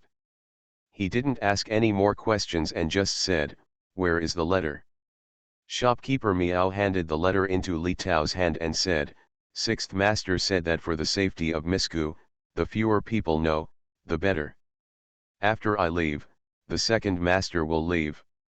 The second master must pay attention to the surroundings and make sure no one is watching, so go look for Miss Gu." Li Tao nodded, "I know." After Li Tao waited for shopkeeper Miao to leave, he watched the dragon boat for a while before leaving from the bridge. "I raised my voice and called a few servants to the restaurant for dinner. I made sure that no one was watching me, and then I went to Wutong Lane. When the porter saw Li Er, he leaned over and said, 'Second master, my lady has gone to Zhuangzi to celebrate the festival.' Li Tao asked, 'Where is Zhuangzi?' The porter told Li Tao the location of Zhuangzi. Quanzi asked, 'Sir, shall we go?' Li Tao said, 'Nonsense, let's go.' Li Tao took Quanzi and rode towards Minjia Villa. Gu Huayu, Gu Chengwan, Wan Shi, Wang Qin, Shi Niang, Lu Ma and Chen Shui sat around making dumplings. Gu Huayu looked at a dustpan full of brown rice and said, 'Mom, is that enough?' 'There is another pot in the pot.' Wanshi used chopsticks to insert the glutinous rice in the palm leaves and said, 'It's not much. There are many of us. If there is less, there won't be enough for everyone.' The servant came over and said, 'Miss, a man named Li Tao wants to see the lady.' Gu Huayu was stunned for a moment and asked, 'Li Tao?' The servant bowed and said, 'Yes, I am bringing a young boy named Kwanzaa with me.' Wan asked, 'Xiao, who is Li Tao?' Gu Huayu stood up and replied, 'A friend, Anayang, I'm going to have a look.' Wanshi raised her head and looked at Gu Huayu, 'Since we are friends, please come in for a cup of tea and 2 rice dumplings.' Gu Huayu smiled and responded, 'Okay, listen to my mother-in-law.' Gu Huayu went to the entrance of the villa and saw Li Tao sitting on the bench, crossing his legs and chatting with the concierge. Seeing Gu Huayu coming over, Li Tao stood up and said with a smile, 'Gu Xiao, your place is pretty good.' Gu Huayu smiled and asked, 'How did you find this place?' Li Tao said with a playful smile, 'I'm worried about you. Your sick appearance yesterday was really scary. I went to your house, and you came here when you weren't here. What's wrong? You're not welcome. Someone is watching.' Li Tao raised his eyebrows at Gu Huayu as he spoke, and the last sound was so low that only Gu Huayu heard it. Gu Huayu nodded and said with a smile, 'I didn't welcome you, so you went back.' Li Tao said, 'If you don't go back, I've come all the way here to ask for a cup of tea.' 'Then please come in,' Gu Huayu said and stepped aside. Kwanzaa called from behind, 'Master, where is the younger one?' Gu Huayu turned around and said, 'Come in and give the horse to them.' Kwanzaa responded, 'Thank you, Miss Gu.' Li Tao entered the villa, his eyes widened in shock at the sight before him, and he asked in surprise, 'Gu Xiao, your place is as neat as a fairyland.' Gu Huayu smiled and said nothing. When he stopped, she asked, 'Are you really worried about me?' Li Tao took out the letter and handed it to Gu Huayu, and replied, I was entrusted by someone to come here. Gu Huayu's heart ached as Li Tao's words came up, and she asked nervously, who is entrusted by me? Li Tao glanced at Gu Huayu and said, Lu Liubai, he has been banned by the British Duke. I don't know how he handed over the letter. Shopkeeper Miao of Chang'an Restaurant forwarded it to me and asked me to forward the letter to you. There are people watching at your door. Gu Huayu took the letter but did not open it immediately. She put it into her purse and said, I know, let him stare if you like. Let's go in and have a cup of tea. Gu Huayu brought Li Tao to the living room. When Gu Dichang and Gu Chengliang learned that guests were arriving, they came over to accompany them. After Gu Huayu made the introduction, she said, Li Er, you sit down for a while, and I'll get you some rice dumplings. Li Tao joked, you did it? Gu Huayu smiled and said nothing, turned around and left the living room. Gu Chengliang asked with a smile, Er Master Li also knows that Xiao can make brown rice. Let me tell you, the bacon and egg yolk brown rice made by Xiao is very delicious. Li Tao didn't expect that Gu Huayu was really good at making dumplings. He said with a smile, hearing what you said, I was looking forward to it. Gu Huayu walked to the corridor and finally couldn't hold it back. She opened the letter and saw 4 words written on it, Xiao, believe me. Gu Huayu turned the letter over and saw a line of small words, don't go out alone, pay attention to safety. Gu Huayu turned over the letter and read it several times before folding the paper and putting it away. LV Liuyu's letter, what did you write? It made the young lady beam with joy. Gu Huayu looked up at Wang Qin who was not far away and said, I won't tell you. Wang Qin curled her lips, I would know even if you don't tell me. It's just that Mr. Six asked Mr. Li to send a message to Miss Pegasus, so that Miss will believe him. How did you know? Wang Qin clasped her hands on her chest and joked, young lady, that's on her face. Are you in a good mood after receiving Master Six's letter? Are you not angry with him anymore? Gu Huayu glanced at Wang Qin and nodded, well, okay, don't be angry anymore. Wang Qin raised his eyebrows and asked, you just forgive him? He's engaged to be engaged, maybe even the wedding date has been set. Gu Huayu glanced at Wang Qin. Said, so what? He didn't do it voluntarily. Wang Qin let out a long sigh, shook his head, and said, Miss, you're done. Gu Huayu looked at Wang Qin, tell me clearly, what have I done? You have become unprincipled when facing Mr. Lulu. In the morning, you said you would never pay attention to him again. He asked someone to send him a letter, and you read it again and again as if you had found a treasure. Wang Qin pretended to be disgusted. Gu Huayu took Wang Qin's hand, rested her head on her shoulder, and said, Aunt Wang, what should I do? I seem to be really finished. When I just saw Li Er taking out the letter, my heart was in my throat. After reading his letter, there were only a few words in it, but my heart was filled to the brim, and the previous sadness and sorrow was gone. Wang Qin turned her head to look at the little head of the house who was leaning on her shoulder. Her face was full of the shyness of a little girl. She raised her arms and hugged Gu Huayu lovingly. Miss, what I just said was a joke, don't take it seriously. We are children of the world, we dare to love and hate. Since you like it, just let go and like it boldly. I support the lady below. Mr. Lulu doesn't look like a swinger, so he probably wouldn't do anything to disgrace the lady. If one day Mr. Lulu makes the young lady sad, the next few people will not go around him lightly. Wang Qin said something that made Gu Huayu feel sad, and she responded in a low voice, okay. Wang Qin saw that Gu Huayu's eyes were red. She was most afraid of people's tears and least able to comfort people, so she hurriedly said, the pot of rice dumplings was cooked before. Go get it quickly. It's too late. Gu Huayu raised her head and looked at the sky, and then said, okay, I'll go right away. Wang Qin watched Gu Huayu leave and said, I hope the lady didn't see the wrong person.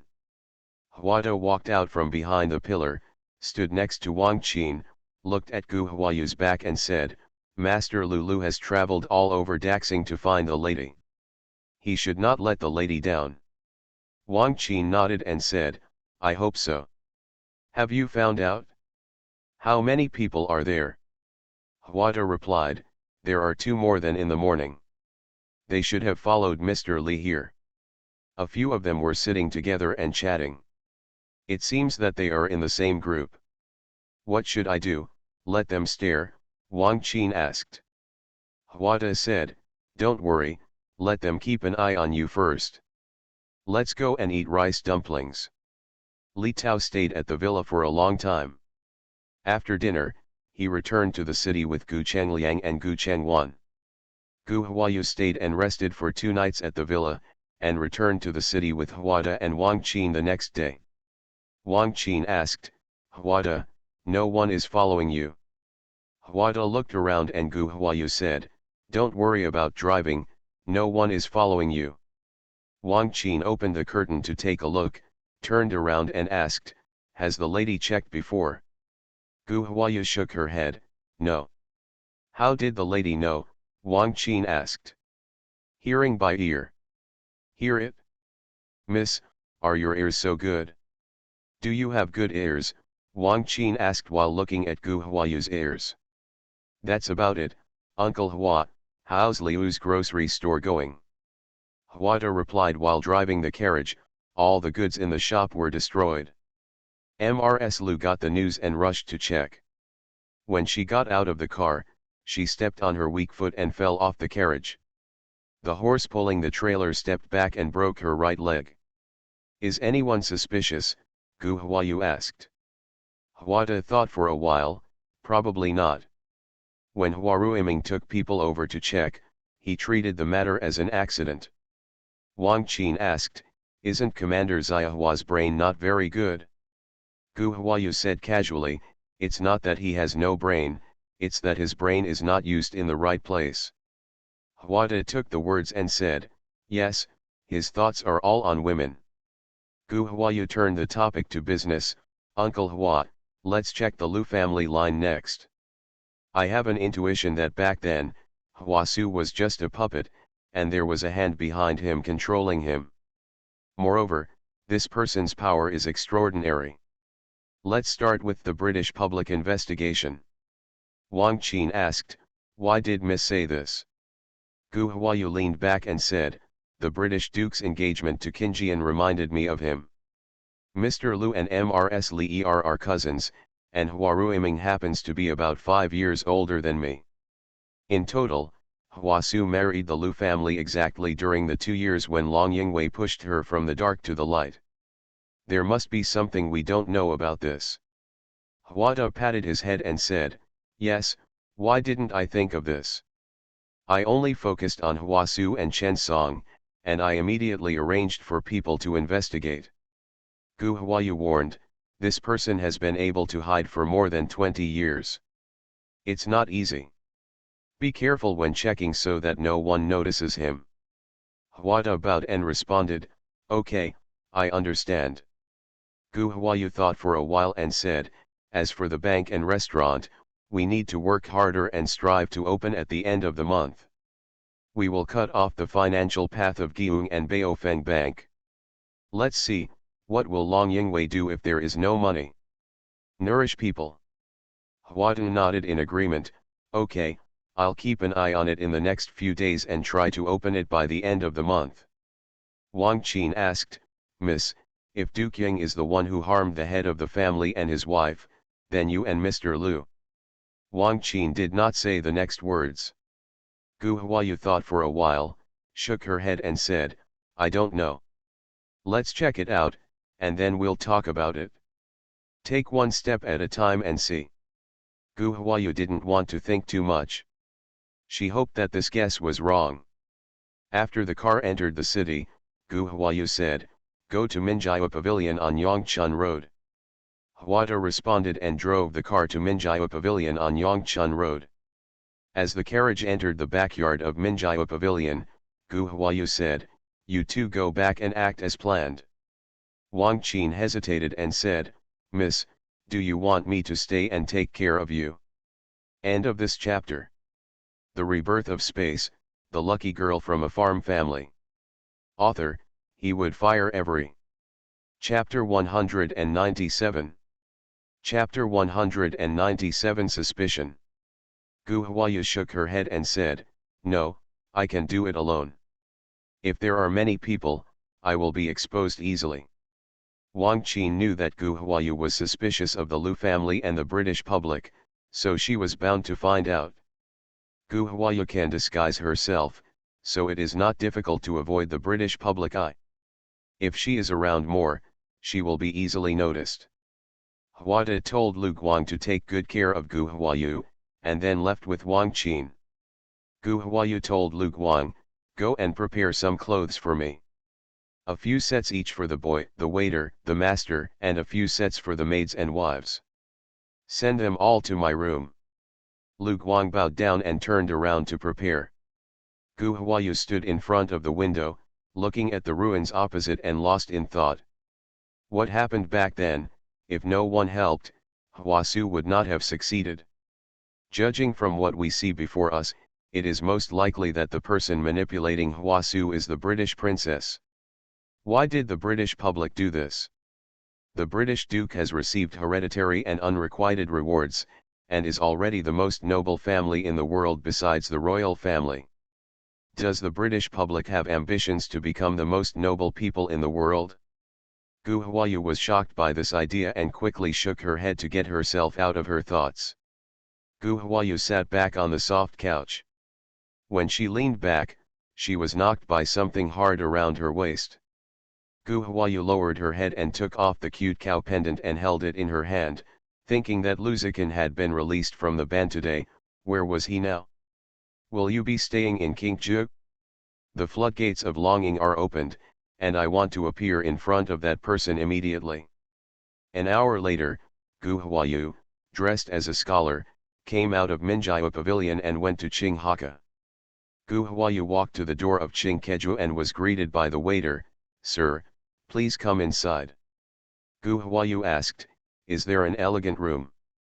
The waiter bowed and said, "Yes, sir, please come with me." Gu Huayu followed the waiter to the second floor and chose a room near the backyard. Gu Huayu ordered a pot of tea and several plates of refreshments. As soon as the waiter left, Gu Huayu couldn't wait to walk to the window. When she saw that the window opposite was open, she felt happy and knew that Lu Zikin was in the room.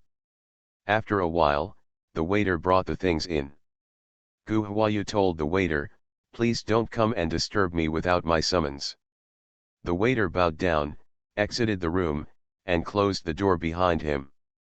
Gu Huayu took a waiter's clothes from the space and put on them, picked up the tea on the table, turned around and went out to the backyard. Gu Huayu walked to the door and was stopped by the concierge. "What are you doing?" "Stop."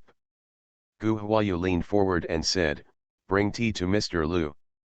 The porter looked at Gu Huayu and asked, "Sixth master asks someone to bring tea?"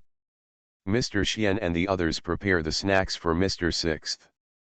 When will others get in trouble?" Gu Huayu lowered her head and said nonsensically, "Master Xian just came over and asked me to bring some refreshments." Gu Huayu lowered her head. The concierge couldn't see her face clearly, so he lowered his head and looked at her. "Why do I think you look so cool?" "Ling Shan, what's the fuss about?" Ruan came down from upstairs. Ling Shan straightened up and was about to speak when Gu Huayu said first, "I'm bringing some refreshments to Mr. Lu, but this elder brother won't let me go up." Ruan looked at Gu Huayu, who smiled and winked at him. Yuan was about to get angry when he saw an unfamiliar face, but when he saw Gu Huayu blinking at him, he was stunned for a moment and then realized it. He was pleasantly surprised and said sternly, "It took so long to send it here, why don't you send it here quickly? Why bother?" Gu Huayu bowed and went up to the second floor with tea. Watching Gu Huayu go upstairs, Yuan turned around and said to Ling Shan, "If this person comes over from now on, just put it up directly. Also, Keep your mouth shut and don't talk to others, you know.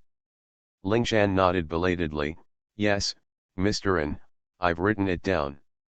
Gu Huayu opened the door of the study room with tea and saw Lu Ziqin sitting at the desk, engrossed in writing something. Hearing the sound of the door opening, he didn't look up and just said, "What's the matter?" "I'll go to the palace later." "You go to Qingqiu Palace and tell your grandmother." "I'll go back later."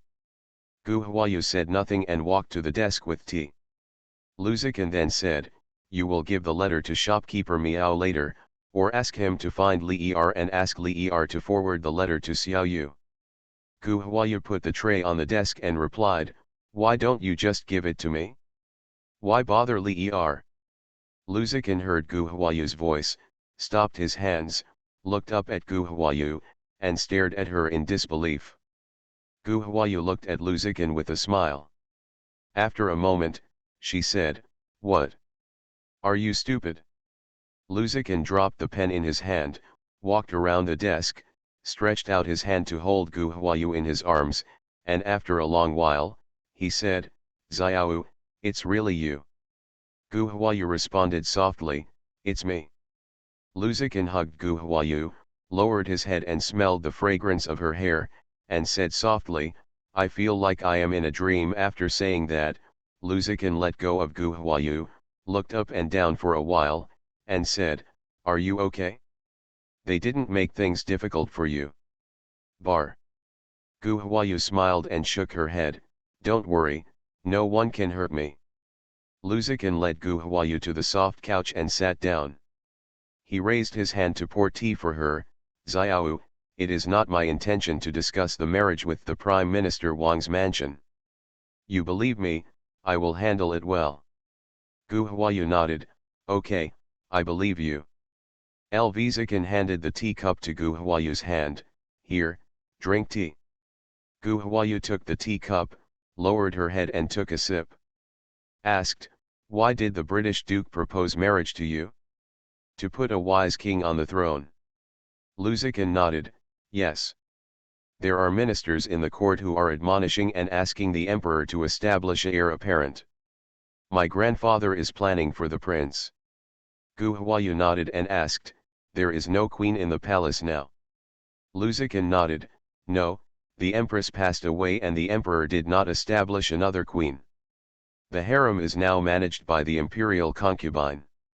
"Is the emperor not establishing a queen because of his long-lasting love for the queen? Or is it because of something else?" Gu Huayu asked. Lu Ziqin shook his head, "I don't know, maybe both, or maybe none. I know that the emperor has been investigating the palace incident that year. Not many people know about it." Gu Huayu was a little surprised and asked, "The palace incident was not investigated at that time?" Lu Ziqin nodded, "I know something from my grandfather. After the palace coup, Long Yingwei was pushed to the public. The emperor ordered Uncle Hua to investigate the palace coup. Later, Uncle Hua was killed and something happened to your family. The emperor ordered Uncle Hua to be killed. The matter was handed over to the Ministry of Punishment, but even after all these years, the Ministry of Punishment has not found out the truth." Gu Huayu asked, "How much do you know about the palace changes back then?" LV Ziqin shook his head, "I don't know much." "How much do you know, tell me?" Lu Ziqin poured himself a cup of tea, took a sip from the cup, nodded and said, "I heard from my grandfather that the late emperor died in the winter moon, and according to the late emperor's edict, King Qin succeeded to the throne. After the death of the late emperor, he went to the Qin Tianjian and the eminent monks from the Daxiakyo temple to read the date. There was no suitable burial date back then. The best time is on May 26th of the following year. Therefore, the late emperor's Zi palace stayed in the Shaohuang palace for half a year before it was moved to the underground palace. It was also on this day that the emperor and his ministers sent the late emperor to the imperial mausoleum. The Queen Mother and her son Prince Rui cooperated internally and externally to launch a palace coup. Prince Rui placed men in the imperial guards and planned to assassinate the emperor in the imperial mausoleum. Prince Rui thought that his action was foolproof and did not want to be disrupted by the dragon shadow guard who was in the dark. The emperor was rescued, but Prince Rui was stabbed to death on the spot. However, by the time the emperor returned to the palace, the queen was already dead. She was already 8 months pregnant at that time. 8 months pregnant, 1 body and 2 lives, Gu Huayu asked. Luzikin shook his head. No, the queen gave birth prematurely. After the child was born, the queen asked the female officials around her to carry the child out of the palace. The emperor ordered Uncle Hua to check the whereabouts of the child. Uncle Hua found the dying female official and learned from the female official that the empress had given birth to a prince. The other female official and the prince have not been found so far. Gu Huayu asked, so, you don't know whether that prince is alive or dead? Luzikin nodded, yes, he is probably no longer alive. The female official next to the empress is still alive. If the prince is alive, she will definitely send him back to the palace. How do you know that female official is still alive? Gu Huayu asked. Luzikin said, back then, I went to Xinzhou prefecture to look for her whereabouts. Unfortunately, I went a step too late. When I went, she had already left. So it turns out that you are being hunted down. Is it related to this? Gu Huayu then asked. Luzikin shook his head. The 2 groups of people who chased me last time were one group ordered by the old lady in the palace and the other group ordered by the people from Huaqing Palace. When it comes to imperial power, the details are too complicated. Both are possible, but neither can. Sure. Gu Huayu nodded, that's right. You said you wanted to go to the palace. Luzikin nodded, well, the emperor came over to crown me that day, but I haven't entered the palace to thank him yet. Furthermore, my grandfather will not feel at ease until I give my nod to this marriage. The emperor will definitely order the marriage. I have to hurry up and beg the emperor not to issue the decree before my grandfather does. Gu Huayu asked, will the emperor agree? That is the palace of the prime minister. Luzikin smiled and said, the emperor should prefer that the 2 houses of Wang and Lu should not marry. Gu Huayu came over understandingly and said with a smile, that's right, the emperor's technique of balance does not want one party to be too strong. Then you go quickly, I will come to see you another day. Luzikin said reluctantly, with my grandfather's eyes on me, it's rare for us to see each other and stay for a while. Gu Huayu stood up, and then pulled Luzikin up, business matters are important, you go and do them first. We will have a long time. Don't worry, those British people can't keep an eye on me. It's the British government house. As long as I want to go, I can go in. Luzikin looked at Gu Huayu affectionately and said softly, we just met and you are about to leave. You can't bear to be separated. What should I do? Gu Huayu smiled at Luzikin and said, I'll come see you again tomorrow. Then we can go shopping together, okay? Luzikin was shocked and said, shopping? Us? No, no, no, my grandfather will kill you if he finds out. Luzikin shook his head repeatedly and rejected Gu Huayu's proposal. Gu Huayu winked at Luzikin and said, don't worry, my life is tough. The British Duke can't do anything to me. You can take Ruhi with you and wait for me here tomorrow. I'll arrive at the end of the morning. Luzikin saw that Gu Huayu didn't seem to be joking, but thinking of his grandfather's cruelty, Luzikin couldn't help but worry, and said, Xiao, I haven't found out the bottom of my grandfather yet. Grandfather's temperament was not only suspicious, but also cruel. If he discovered it, the consequences would be disastrous. Just wait until I'm ready. If you like shopping, I'll go shopping with you. Okay. Gu Huayu didn't want Luzikin to worry, so she nodded and said, okay. I'll ask Aryuan to see you off. Before Luzikin could finish speaking, Gu Huayu shook her head, pointed to the opposite side, and said, I came from the opposite side. I should go back to the opposite side first, change my clothes there, and then leave. Luzikin nodded, come over tomorrow and I'll wait for you here, okay. Gu Huayu nodded, okay, I'll leave first. Luzikin nodded and sent Gu Huayu to the door. Gu Huayu smiled and waved to him and said, see you tomorrow. Luzikin raised his hand to help Gu Huayu straighten her hat, see you tomorrow. Gu Huayu returned to the private room opposite, changed her clothes, stood in front of the window and looked over, and saw Luzikin looking this way. Gu Huayu waved to Luzikin. Luzikin looked at the scholar-looking Gu Huayu, pursed his lips, and waved to Gu Huayu. Gu Huayu came out of Qingzhou, looked around, and walked towards Qinghui Road while waving her folding fan. Yuan stood in front of the attic window and watched Gu Huayu walk away.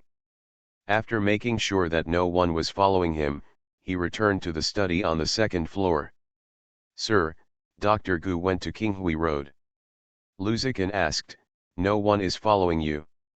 Yuan shook his head and said, young man, I stayed a little longer to make sure no one was following me. Master, how do you pretend to be Dr. Gu? When he was just acting as a waiter, he walked, greeted, and spoke just like the waiter in the store. Now, he pretends to be a scholar and looks like a handsome young man holding a folding fan. Luzikin raised his eyebrows slightly, but without responding to Yuan's words, he ordered, prepare the car and go to the palace. Yuan bowed and responded, yes, little one, go and get ready. Gu Huayu walked around the street for a while and then called a car back to Minjiao Pavilion.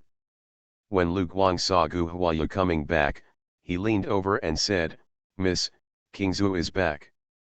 He and Huada are waiting for Miss on the second floor. Gu Huayu nodded happily, okay, Lu Guang, let the kitchen cook a few more dishes, bring in a few jars of rice wine, cut more ginger, the must be thin, and prepare more rock sugar. Lu Guang responded with a smile, I have already given the order. Miss, please come up quickly. Gu Huayu took 2 steps, turned around and asked, have you informed Aunt Wang and the others? Notified, everyone has been notified, Lu Guang said. Gu Huayu climbed up the stairs 2 steps at a time, okay, I'm going up. Gu Huayu went to the second floor. When King Zhu saw Gu Huayu, he cupped his hands in greeting and said, hello, miss, I'm back. Gu Huayu raised her hand and patted King Zhu on the shoulder, we haven't seen you for a few years. It's been dark. King Zhu smiled and scratched his head, and said with a naive smile, Miss has grown taller. When she walks on the street, even the younger ones don't dare to recognize her. Nonsense, I'm 15, can I still be the same as when we were separated? When did you arrive? Our grandfather and the others okay? Gu Huayu walked to the table and sat down, motioning King Zhu and Huida to sit down. King Zhu sat down opposite Gu Huayu, leaned over and said, the old man is strong and strong. He lives with the eldest master and the others and still works in the fields every day. End of this chapter. The Rebirth of Space, the lucky girl from a farm family. Author, he would fire every. Chapter 198. Chapter 198 The first day of the new year. Here at Dafang, the eldest man and his wife live in Shanghai village. The uncle's family and the third master's family live in Miwan. The third master got married the year before last and married the young lady's eldest cousin Wan Dashuang. The third grandma gave birth to twin sons to the third master last year. In recent years, my eldest grandma has given me another son and a daughter. Brother Sui has gone to school. The uncle takes care of Sixi shop on weekdays, and the eldest grandma takes care of the children at home. Sanyi is in charge of the business of managing the dock. Mr. Lu passed the Tongsheng test last year and came to the capital with us this time. In the second room, the second master and his wife live in Chuilan's village with the fourth master and the fifth master. The fourth master got married last year and married Zhuangtu's daughter. The second master and his second grandma live in Shanghai village. When the eldest lady took Husan to visit the old man and his wife in Shanghai village, the second grandma learned that the eldest lady was coming to the capital and clamored to come to the capital. The eldest lady could not refuse, so she had to take the second master and the second grandma with her, and return. The second master's son is in the first grade of junior high school. Guchanan's son was nicknamed Chui because he was born on the night of the first day of the lunar month. Gu Huayu was not surprised when she heard that Wang had come to the capital. She just asked, "Where are the second brother and the sixth brother? On Wuitong Lane or on Zhuangzi?" King Zhu leaned forward and said, "Go back to Miss, second master and the others are at Wuitong Lane." Gu Huayu nodded and said, "There are many more people at once, and the house in Wuitong Lane is smaller. Uncle Hua, go find out about the owner of the house next door and try to buy it. From now on, we will live here and leave Wuitong Lane to my second brother and the others." Huada bowed and responded, "Yes, I'll do it later." King Zhu hesitated for a moment and said, "Miss, here is my cousin Wan Xiaoshuang." Gu Huayu looked at King Zhu happily and asked, "Xiaoshuang is here too?" Over the years, Gu Huayu often heard Wan's talk about her natal family's affairs, and she had a good impression of the people in the Wan family, especially her two aunts. King Zhu nodded, "Yes, my cousin is talking to the second lady in Wuitong Garden right now." Gu Huayu said with a smile, "Anyang will be very happy to know this. Are uncle and the others okay?" King Zhu hesitated for a moment and said truthfully, "My younger brother-in-law's family is fine, but my uncle's family is not so good." Gu Huayu noticed something from King Zhu's expression, suppressed her smile, stared at King Zhu, and asked nervously, "What happened to uncle and the others?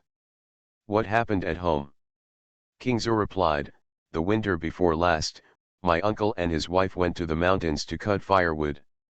They entered the mountains and never came out. When the villagers went into the mountains to search, they only found shoes, some scraps of clothing and a few bones." Huada asked in surprise, "Did you encounter a ferocious beast?" King Zhu nodded. Gu Huayu had a tragic scene in her mind of men being torn apart by wild beasts. Just thinking about it made her extremely sad. She still remembered that Meng returned the silver bracelet from his hand to her hand with a smile on his face. Sorrow came from her heart, and Gu Huayu's tears flowed down her cheeks. Huada got up and went to the bathroom to get a handkerchief, and softly comforted her, "Miss, people cannot be resurrected after death, so you have to be grieving." Gu Huayu took the veil, put it on her face, and let her tears flow down. After a while, Gu Huayu calmed down her emotions, removed the veil, and asked, "Don't you give your uncle money every month? Why do you still go into the mountains to chop firewood?" King Zhu sighed and said, "My uncle and his wife saved all the money they gave me, saying that it would be used for the two masters to study and get a wife. My uncle's wife is diligent and thrifty in running the house, but she is generous and enthusiastic towards others. She is a good person. Every time she went back, she would make delicious food for her. She also asked her to tell her that they were living a good life and that they should not give any more money to the family in the future. It is not easy for the lady to be away from home, and she should take good care of herself and her wife." The tears that Gu Huayu had managed to hold back rolled down again, and she cried out in sadness, "Auntie, why is she so stupid? I can take care of my cousin's study." Gu Huayu cried for a while, and then asked, "My aunt is gone. Where is my uncle? Is he okay?" King Zhu shook his head, "It's not good. After my uncle's wife left, my uncle was ill for half a year. Later on, I got better and became depressed. I was no longer as talkative and laughing as before.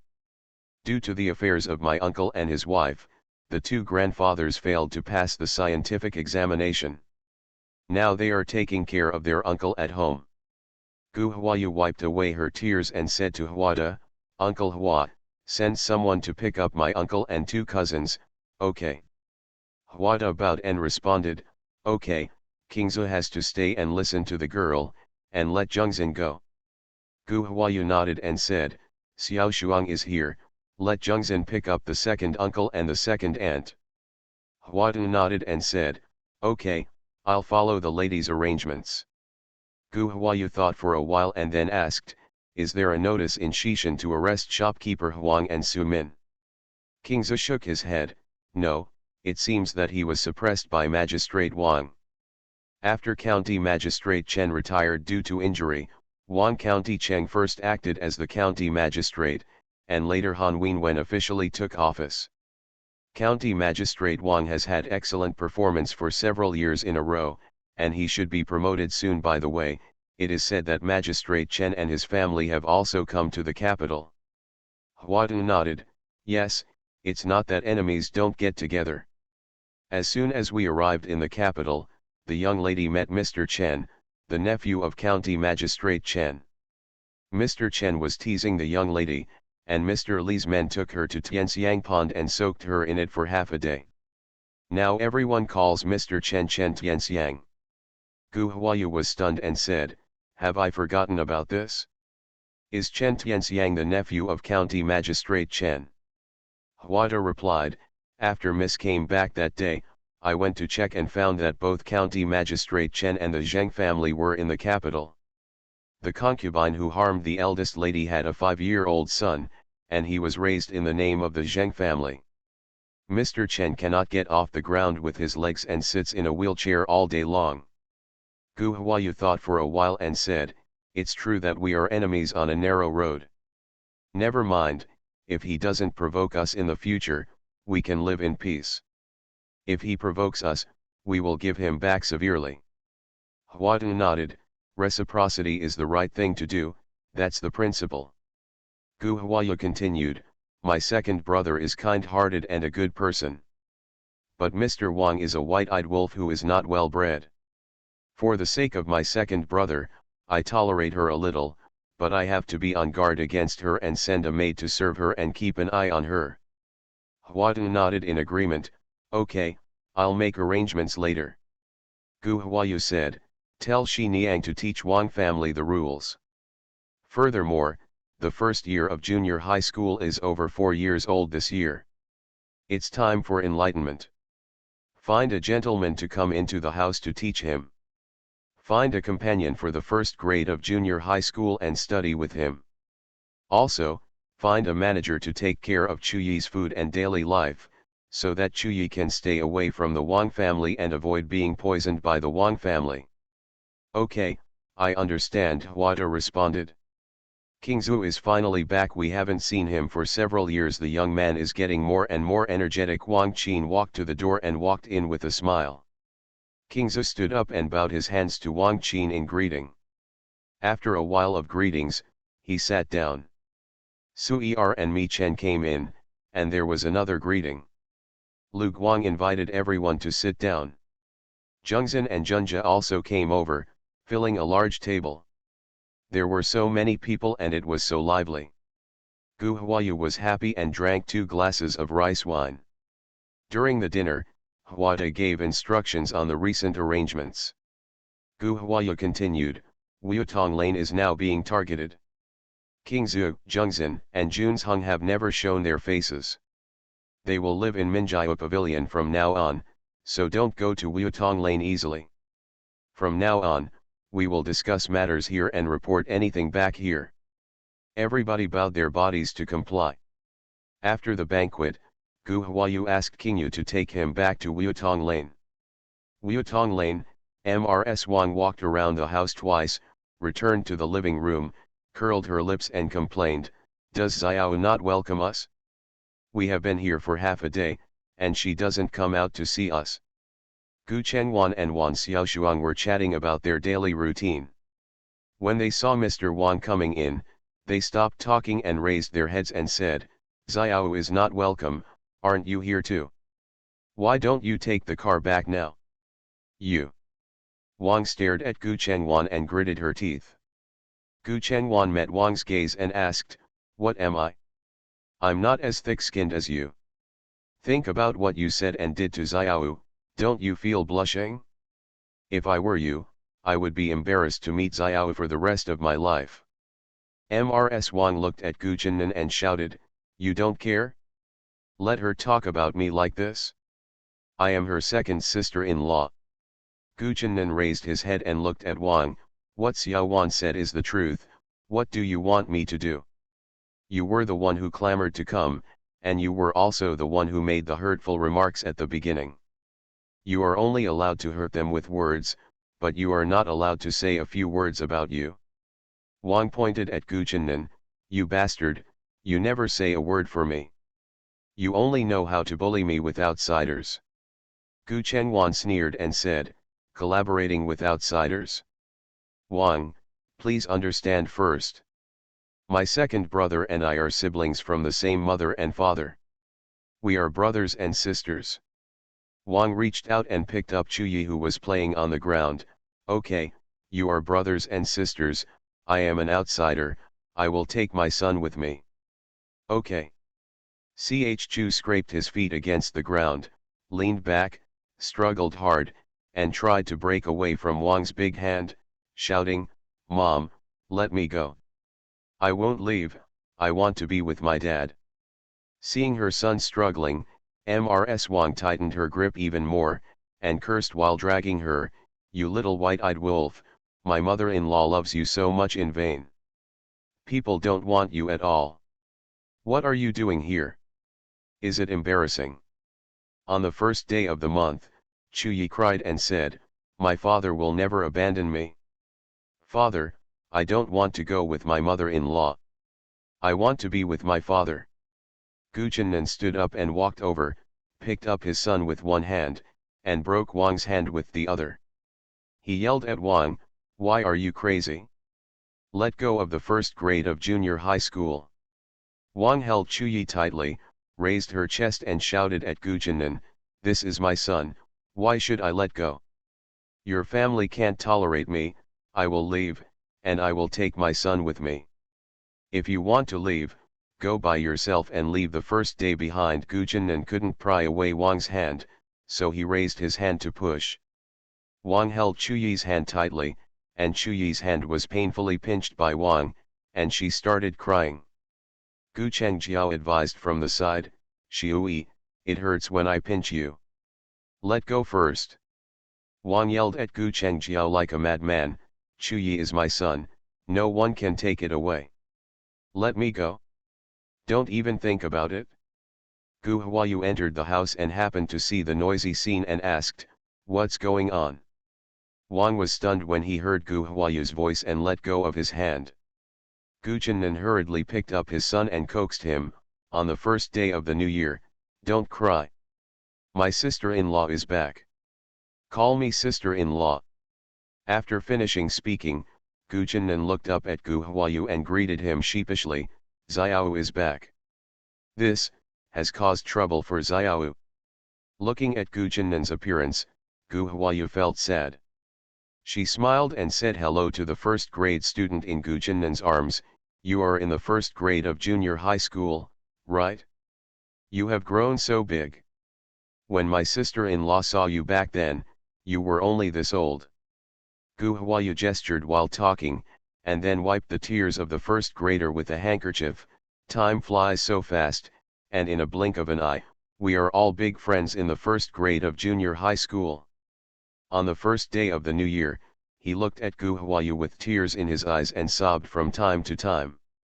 Gu Chennan said warmly to the first grade of junior high school, "On the first grade of junior high school, I'm calling someone. This is my sister-in-law.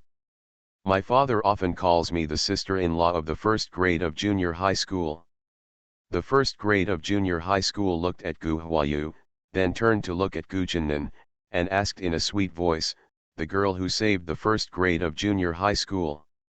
Gu Chennan nodded, "Yes, this is the sister-in-law who saved Chuyi's life."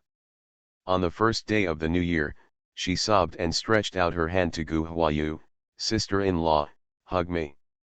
Gu Huayu was stunned for a moment, then reached out to take Chuyi over. "Okay, little sister, I'll hold you." Gu Chennan said, "On the first day of junior high school, you are very heavy, and I can't hold you." Gu Huayu said to Gu Jinnan, second brother, don't worry, I can hold you. Chu Yi listened to Gu Jinnan's words, put his arms around Gu Huayu's neck and hugged her tightly. Thank you, sister-in-law, for saving Chu Yi. Then he struggled to sit on Gu Huayu and stood on the edge holding Gu Jinnan's thigh. Looking at the sensible Chu Yi, Gu Huayu's heart softened. She knelt down, looked level with Chu Yi, held a candy in her hand and raised it. Sister-in-law, please give Chu Yi some candy, okay. On the first day of Chuyi, she looked at the candy in Gu Huayu's hand with bright eyes and nodded, okay, thank you, sister-in-law. Gu Huayu peeled off the candy wrapper, put the candy into Chu Yi's mouth, and asked, is it delicious? The first grade of junior high school nodded like a chicken pecking at rice. Yeah, it's delicious, thank you, sister-in-law. Gu Huayu raised her hand and touched Chu Yi's head, you're so good. Gu Huayu stood up and said to Gu Jinnan, second brother taught the first grade of junior high school very well. Gu Jinnan raised his hand and scratched his head, and said embarrassedly, Xiao, I'm sorry. This. Gu Huayu smiled and said, as a family, we don't talk to outsiders. Have you eaten? Gu Chengjiao replied, we've already eaten. Brother Gui and brother Liang went to the study. Husan couldn't stay idle and went shopping with the purchaser. The rest are all here. Have Xiao eaten? Gu Huayu nodded, I've eaten. She turned to look at Wan Xiaoshuang and said, hello, little cousin. Wan Xiaoshuang returned the favor with his blessed body. Gu Huayu said, my father and mother are in Zhuangzi. I have sent someone to inform them that they will come to the city to visit everyone tomorrow. Gu Jinnan said hurriedly, don't work on the 3 uncles and 3 aunts. We should go to Zhuangzi to see them. Gu Huayu smiled and said, nothing, you guys have worked so hard to come all the way. It's time to rest for a few days. Finished. Gu Huayu turned to Chao Yang and asked, where is Shi Niang? Have you arranged the rooms for everyone? Chao Yang bent her knees and said, Miss, the arrangements have been made. Shi Niang is currently listening to the ladies in the flower hall. Gu Huayu nodded, okay, then you can take everyone down to have a rest. End of this chapter. You are listening to novels at Bless Up channel. Wish you happiness and luck. Please subscribe to receive new novels. How do you feel about this novel? Please like and leave a comment. The Rebirth of Space, the lucky girl from a farm family. Author, he would fire every. Chapter 199. Chapter 199 Sharing Worries. From the moment Gu Huayu entered the house, she never gave Mrs. Wang a serious look.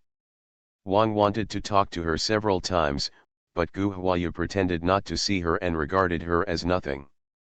Before Chao Yang could reply, Mrs. Wang smiled and said to Gu Huayu, hello, Xiao. I haven't seen you for a few years. Xiao looks better than before. Gu Huayu sighed secretly, she still underestimated Wang's shamelessness. Gu Huayu twitched the corners of her lips and said with a dry smile, since the second sister-in-law is here, just stay here peacefully. Wang responded with an apologetic smile, yes, stay in peace. Gu Huayu said to Gu Jinnan, second brother, you go and have a rest first.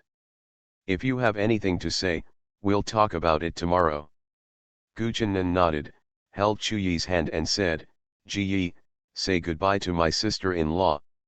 On the first day of the new year, he bowed his hands to Gu Huayu and said goodbye, sister-in-law, I'll see you tomorrow. Gu Huayu rubbed Chu Yi's head and said warmly, see you tomorrow, have a good sleep tonight. My sister-in-law will give you sweets tomorrow. The first day of the month said okay with a smile. Gu Chengjiao, Wan Xiaoshuang, and Wang followed Chao Yang out. Gu Jinnan led Chu Yi and fell behind. When Wang went out, Gu Jinnan turned around and looked at Gu Huayu. Gu Huayu asked, second brother, is there something wrong? Gu Jinnan scratched his head in embarrassment and asked, Xiao, is there an empty room in the outer courtyard? I want to take the first grader to sleep in the outer courtyard. Gu Huayu was stunned for a moment, then asked, you and your second sister-in-law sleep in separate rooms? Gu Jinnan nodded and replied, yes.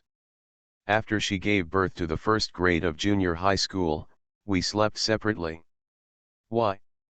Because of the family separation? Is the Wang family still making trouble? Gu Huayu asked. Gu Jinnan looked at Chu Yi, smiled bitterly, and shook his head, no, because of other things. Seeing that Gu Jinnan didn't want to say more in front of the first grader, Gu Huayu stopped asking and replied, there are many empty rooms in the outer courtyard. Second brother, come with me. Gu Huayu took Gu Jinnan to the west wing and said as they walked, the east and west wings of this house have the same structure, each with 6 rooms. The seventh brother lived in the east chamber, and the sixth brother also lived in the east chamber from now on. From now on, the second brother took Chu Yi to live in the west wing. The first year of junior high school is already over 4 years old, and it's time for enlightenment.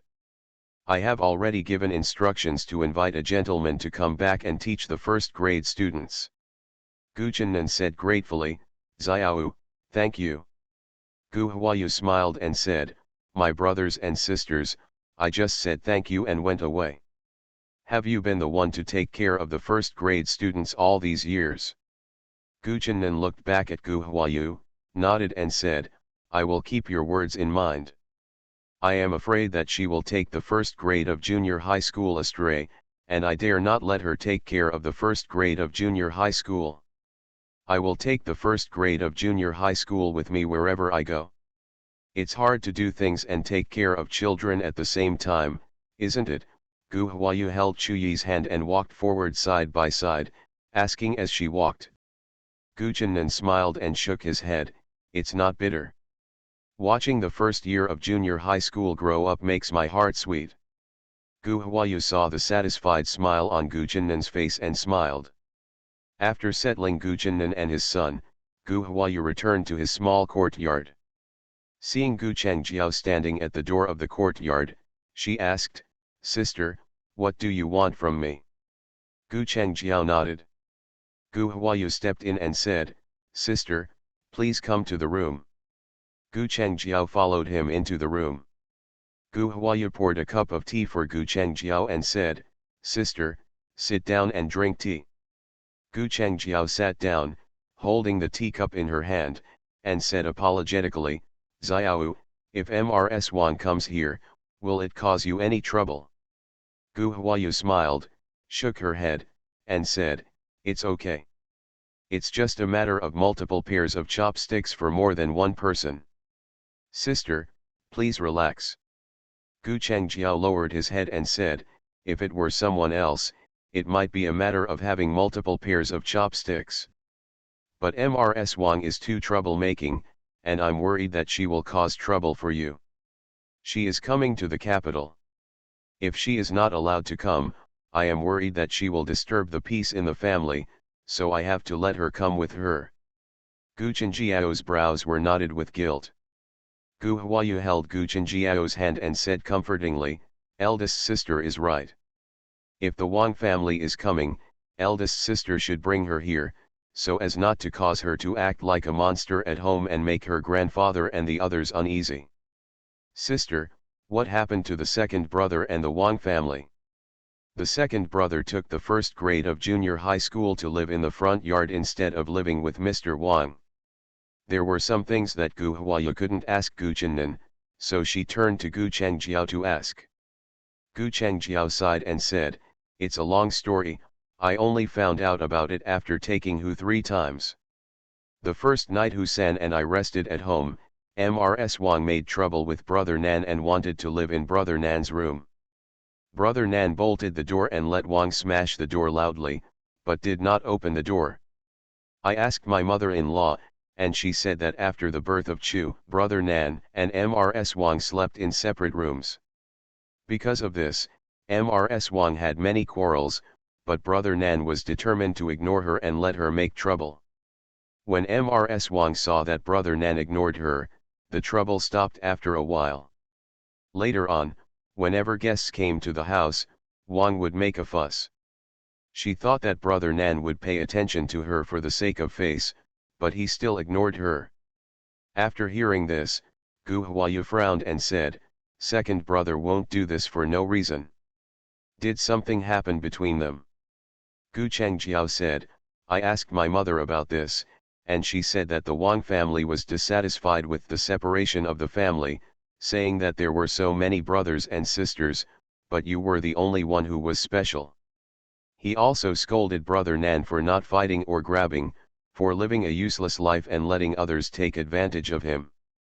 Wang scolded her all day long during confinement, and her mother came to see her.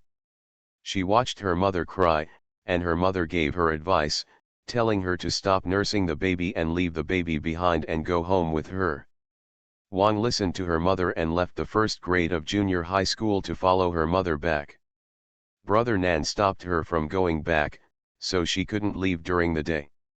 At night, Ms. Wang secretly ran back to her parents' house while everyone was sleeping. Brother Nan went to pick her up the next day, but she avoided seeing him. Brother Nan had no choice but to come back. The second aunt was very angry and forbade brother Nan from picking up the Wang family again. Looking around for any wives nearby who have breastfed children, and then holding Chuyi in his arms, he went to beg someone to give Chuyi a sip of milk. The second aunt and the others found 3 families nearby that had a baby. Nangir carried Chuyi around in the 3 houses every day. He had a few bites at this house, and then went to the next house with Chuyi in his arms. Wang stayed at her mother's house for more than 10 days. When she saw that brother Nan didn't go to pick her up, she panicked, so her mother sent Wang back. Gu Hua was breathless and asked, "It's like this, why don't you just give her up?" Gu Changjiao sighed and said, "I said the same thing," and Wang said that when Ms. Wang came back, she knelt down to admit her mistake to her second uncle and second aunt. The second uncle and second aunt ignored her, so she went to beg brother Nan again, but brother Nan ignored her. Ms. Wang became angry and threatened that if brother Nan divorced her, she would die with the Gu family with a packet of medicine. Brother Nan was afraid that she would hurt her family, so he had to let her go home. Sigh, brother Nan will have a hard life when he meets such an unreasonable person. Gu Huayu poured herself a cup of tea and drank several sips in one breath before suppressing the anger in her heart. Gu Changjiao took a sip of tea and continued, "She learned that Husan and I were coming to the capital, and she clamored to come to the capital. Brother Nan didn't agree, so she repeated her old tricks and cried and made trouble at home. You said, the first year is so big." She rolled on the ground. "What is it like?" Anayang said that if brother Nan didn't let her come to the capital, she would have to suffer a lot in the future. Brother Nan decided to come to the capital for the first year of junior high school. The villagers said that brother Nan was too honest and too soft-hearted, so the Wang family dared to be so presumptuous. If brother Nan beat Ms. Wang as hard as Singer's father beat Singer's mother, Ms. Wang would not dare to go crazy. Gu Huayu said, "Domestic violence is not advisable. Ms. Wang has indeed gone too far. I know about this matter. Don't worry, eldest sister, I will handle it. Okay, it's getting late. I'm going back. Xiao, please rest early." Gu Changjiao stood up and said goodbye. After sending Gu Changjiao away, Gu Hua had to practice concealed weapons in the courtyard. After throwing away a set of silver needles, the anger she was holding in her heart was still there. "What's wrong, miss? You're full of rage." "I was almost stabbed." Huade came in from outside the courtyard. Gu Huayu stopped her hand, turned her head and looked over, and asked, "Why are you here?" Huada bowed and replied, "I received a tip-off that Huaru Iming and the second master of the British government are inquiring about the whereabouts of the young lady." Gu Huayu walked towards the hall, Huada followed behind. "Nothing, let them inquire. Keep an eye on the horse trading at the gambling house and Tapu temple." "Yes, I understand." Is the young lady encountering something troublesome? Huade asked after answering. Gu Huayu told Wang's story and took a sip of tea in great boredom. Huadeqian said, "This person is so ignorant." Gu Huayu nodded and said, "Second brother's heart is too soft, it's really pitiful." Huade comforted him and said, "Miss, don't feel sad for such villains, let me handle this matter. It won't be long before Mr. Wang will take the initiative to ask for a letter of divorce from his second master." "Really? What's the solution?" "Uncle Hua is sure." Gu Huayu raised her head and looked at Huada, her eyes filled with earnestness. Hua laughed and said, "It's just some unflattering tricks. Miss, you don't need to ask, so as not to taint your ears." Gu Huayu nodded and said, "For Chuyi's sake, let her live first." Huada bowed and said, "Okay, I will follow the young lady's instructions." Lu Ziqin went to the palace. The emperor was discussing matters with his ministers in the imperial study. Eunuch Gao took Lu Ziqin to the side hall and said, "Sixth master is waiting here. The emperor's side is almost over." Lu Ziqin bowed and thanked him. Eunuch Gao said, "Sixth master will sit down first. Our family will go to the emperor's side first. After the emperor's side is over, our family will come over and call sixth master." Lu Ziqin leaned forward and said, "Thank you, father-in-law." After Eunuch Gao left, Lu Ziqin took a book and looked at it. Before Eunuch Gao came to call him, he waited for the wise king. Zi Qin has come to pay his respects to his father. Hearing the voice, Lu Ziqin put down the book in his hand and stood up to pay homage to the wise king. The wise king nodded and sat down next to Lu Ziqin. Said, "Is Ziqin okay? You didn't go to see the dragon boat the day before yesterday, so I learned that you were banned by your grandfather. I wanted to break up the morning court and go see you, but I didn't know that my mother-in-law has a headache today. No, I just came out of Yongning Palace and met our Yuan at the gate of the palace, and I didn't know that you had entered the palace." As soon as the wise king sat down, he could explain everything. From the moment King Xian entered the side hall, Lu Ziqin had a vague smile on his face. After the wise king finished speaking, Lu Ziqin leaned forward and said, "Thank you, your majesty." Lu Ziqin seemed to be respectful and courteous, but Xian Wang felt a bit alienated, not as close as he had been a few years ago. The wise king tried to eliminate the sense of distance between us, waving his hands and saying, "There is no need for this word of thanks between us." Lu Ziqin bowed slightly and said, "It is Ziqin's fault that the prince is worried about Ziqin." "Hey, the wise king is here too. The emperor is done with his work. Please come with us." Eunuch Gao came in and said with a smile. The two of them got up and followed Eunuch Gao to the imperial study room. After the two of them bowed, the emperor turned his attention to the wise king and asked, "Is your mother and concubine feeling better?" The wise king leaned forward and said, "Go back to my father. My mother and concubine are much better after taking the medicine prescribed by Dr. Su." The emperor nodded and said, "That's good. I'll come to the palace to talk to your mother and concubine more when I have time." The wise king bowed and responded, "Yes, I have recorded it." The emperor turned his attention to Lu Ziqin and asked, "What are Ziqin's plans when he returns from his travels?" The wise king said before Lu Ziqin could do it, "Father, after Ziqin returned to the capital, he first held a crown ceremony, and then discussed marriage with the third lady of the Wang Xiangfu. One big event that shocked the capital was one after another. Now, Ziqin, but he is a man of the hour in the capital." The emperor glanced at the wise king coldly.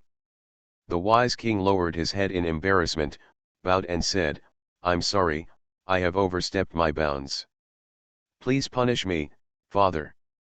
The emperor returned his attention to Lu Ziqin. Lu Ziqin leaned forward and said, "Back to the emperor, I plan to spend my life studying for my homework and take part in the scientific examination next year." The emperor nodded and asked Wen Yan, "I remember, you are already a child raiser?" "I remember correctly, right, The emperor looked at Eunuch Gao after saying this. Eunuch Gao leaned forward and said, "Your Majesty has a good memory. Mr. Liu passed the examination 5 years ago." The wise king interrupted, "Is Zikan going to end? Aren't you going to the military camp?" Zi Qin plans to go to the military camp, the emperor asked in surprise. Lu Zikan didn't understand why the wise king mentioned the matter of leaving the military camp before the emperor, so he leaned back and said, "Back to the emperor, when my grandfather died, my grandfather mentioned this matter to Zikan. It was only mentioned, but it was not finalized. Grandfather was also worried about Zikan's future and wanted to see which path was more suitable for Zikan."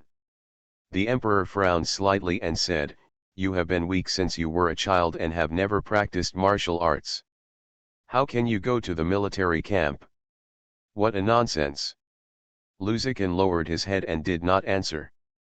The king Xian said, "I think it is not appropriate for Zikan to go to the military camp. I think it is more appropriate for Zikan to go to the palace of King Xian to be a long history officer." The emperor looked at the wise king and said, "There are too many trivial things in your palace. Zikan went to you to be a long history, how could he have time to write books? Since Zikan has decided to die, he should be well prepared. From now on, those in the literary and flower clubs in your house should call Zikan less and don't delay him." The king Xian wanted to seize the opportunity to take Zikan over, but his father refused him on the spot and told him not to disturb Lu Zikan in the future. The wise king regretted it very much. If he had known this, he should not have mentioned the matter of the military camp. The wise king leaned forward and said, "Yes, I have written it down." After finishing speaking, the wise king looked at Lu Zikan and said, "I heard from my grandfather that your wedding is scheduled for the 12th lunar month, and you have a big wedding and a scientific examination. Aren't you very busy?" Lu Zikan was worried about how to mention this matter to the emperor, but he didn't expect the wise king to hand him over. Lu Zikan sighed with a sad face and said, "My grandfather decided on this marriage with the prime minister. According to Zikan's opinion, the marriage should be discussed a year later. Grandfather's greatest wish during his lifetime was that Zikan would succeed in his studies, be named on the gold medal list, and be used by the imperial court in the future to relieve the emperor's worries. This year, Zikan just wanted to live a good life and study and fulfill his grandfather's last wish." End of this chapter. The Rebirth of Space, the lucky girl from a farm family. Author, he would fire every. Chapter 200. Chapter 200 Thoughts. When mentioning Ye Shangzhu, the emperor was very sympathetic, yet I King shared a lot of worries for me when he was alive. Unfortunately, Ye King passed away too early. It has been several years since Ye Qing and I had a long chat, as if it was just yesterday. Well. The emperor sighed deeply, and after a while, he said, "Zikan likes to be a student of Wenshu, and we will discuss the marriage later." Lv Zikan immediately knelt down to thank him. The emperor said to Eunuch Gao, "Hurry up and help him up. This child is fine, why is he kneeling again?" Eunuch Gao stepped forward and helped Lu Zikan up. Lu Zikan and Xian Wang accompanied the emperor to dinner before getting up to say goodbye. After leaving the Hall of Supreme Harmony, King Xian turned his head and asked, "Why is Zikan dissatisfied with this marriage in the Prime Minister's mansion?" "Because of that miscue." Lu Zikan replied, "Back to my lord, I don't want to discuss marriage. I just want to study with peace of mind, strive to get good grades in the exam next year, and comfort my grandfather's spirit in heaven. It has nothing to do with anything else." The Xian Wang stopped, looked at Lu Zikan and asked, "Really? It's not because of miscue?" Lu Zikan said, "Before the scientific examination, I don't want to be distracted." Seeing that Lu Zikan was avoiding the question, the wise king said, "Zikan should know that being named on the gold list is just the icing on the cake for the British government. Even if Zikan's name falls into the mountains, it will not have any impact on the British government. Why should Zikan insist on it?" Luzikin met the wise king's gaze and said with a stern face, "Whether I can be named on the gold medal list will not have any impact on the British government. But it is very important to me whether I can be named on the gold list. How can I serve the imperial court if I have no virtue or talent? How to gain a foothold in the court in the future?" Seeing that Luzikin was angry, King Xian said, "This is not what I mean. What I mean is that in the future you will inherit the title of the British Duke." Before the wise king could finish speaking, Luzikin interrupted him, "Inheriting the title of the British Duke means that you have no knowledge or skills.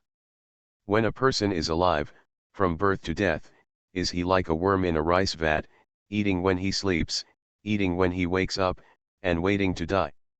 So what's the point of living?" The wise king waved his hand and said, "I said something wrong. Well, you are right. You concentrate on studying, and then you will succeed in your studies and be named on the gold medal list." After saying this, the wise king walked forward. Luzikin followed and walked forward. The two of them were speechless. After leaving the palace gate, Luzikin bowed his hands to King Xian and said goodbye. He watched King Xian's car go away before turning around and boarding the car. Seeing King Xian leave with a sullen expression, Yuan asked cautiously, "Sir, is it not going well?" Luzikin said calmly, "It went very well." Oh, Yuan put away the footstool, sat in front of the car, and asked, "Sir, are you going to the Duke Chinquo's mansion?" Luzikin responded, "Yes. Go to Chinquo Duke's mansion." Luzikin breathed a sigh of relief in the carriage. Today, he met the wise king. Things went much smoother than expected. Luzikin frowned when he thought of the wise king. In the eyes of my grandfather, the wise king was a young boy with no city and no knowledge of the world. But Luzikin knew that the wise king was far from being as innocent as he showed, and the seemingly casual words that the wise king said in front of the emperor today were not random. Why does the wise king want to help him? Because of the friendship between them? Luzikin shook his head and said to himself, "Impossible. There is an invisible barrier between them, and what separates them is an uncrossable chasm. Even if they are careful not to touch it, the gap still exists. Come, and keep an eye on the prince to see where he is going." On the other side, King Xian was sitting in the car with a sullen face. Chen Yun carefully handed over the tea. "Your Majesty, drink tea." The King Xian took the teacup and took a sip, then handed the teacup to Chen Jiun. Said, "As expected, my father stopped Zikin from coming to work for the prince, and he was dissatisfied with the marriage arranged by the prince for Zikin." Chen Jiun asked in confusion, "Your Majesty, why is this? Isn't the sixth master very popular with the emperor?" The wise king leaned back and said lazily, "My father always thinks about Ziqin and likes Ziqin, so he doesn't want him to get involved. It may be self-defeating for the Duke of the State to forcefully arrange a marriage for Zikin regardless of his wishes." The king reminded the Duke not to act in a hurry, but the Duke refused to listen and insisted on going his own way. "This is good, but it will make Zikin dissatisfied and his father displeased. In the end, he may even offend the king. It's really unpleasant." Chen Jiun lowered his head and did not answer the words, and he did not dare to answer the words. The wise king thought for a while and said, "If you don't go back to the royal palace, go to the British palace." Chen Jiun raised the curtain and said to the coachman, "Go to the British government house." "Sir, the King Xian's car was diverted to the west of the city. I watched the car enter the Duke's mansion." Kinglan, Yuan's servant, came back and reported. Luzikin nodded slightly, "I understand, let's go down." "Sir, we're just around the corner." Yuan turned around and said. Luzikin said, "Go in first." "Okay." Yuan drove the car into Chinquo Duke's mansion. Luzikin got out of the car and said to Yuan, "I'll go change my clothes first, and then I'll go pay my respects to my grandmother." Yuan handed the riding whip to the servant, turned around and ordered others to prepare water. Zikin washed and changed his clothes and went to Qingfang Hall to pay his respects to Mrs. Jean. Mrs. Jean said with a smile, "Here you go, everyone is waiting for you to eat." Zikin said apologetically, "I'm sorry for keeping everyone waiting." Mrs. Jean took Zikin's hand and went to the restaurant. "Why have you been waiting so long? There is no need for you to be polite. You have been away all these years, and it has been a long time since our family had a meal together. Moreover, your uncle and Minghao have just returned." Zikin followed Mrs. Jean to the table hall. Listening to Mrs. Jean's chattering talk, Zikin felt peaceful in his heart. After dinner, the family sat together to drink tea. Mrs. Jean turned to the topic and asked, "Does the emperor know about your marriage proposal?" Zikin nodded and said, "I understand." "What did the emperor say?" Ye Cheng raised his head and asked.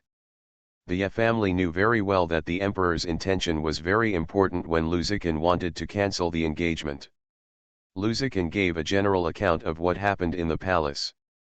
Ye Minghao said, "So, King Xian helped you unintentionally today?"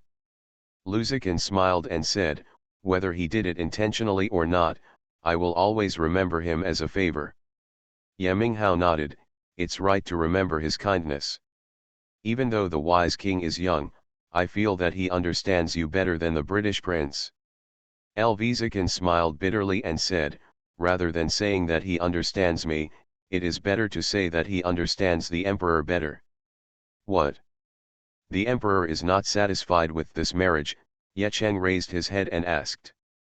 Zikin tapped the armrest with his fingers and shook his head. "I have an intuition that the emperor is dissatisfied that the British duke and the king are too close." Ye Minghao learned about it from Zikin and immediately understood the profound meaning. He sighed, "The things in the court are really complicated. If you don't have enough brains, you won't know why you died." Ye Cheng shook his head with a headache. "Everyone looks upright, but I don't know how many twists and turns are hidden in the inner world. Fortunately, I work simply and just concentrate on doing my own thing." Ye Cheng finished sighing and then asked, "Zi Qin really plans to end?"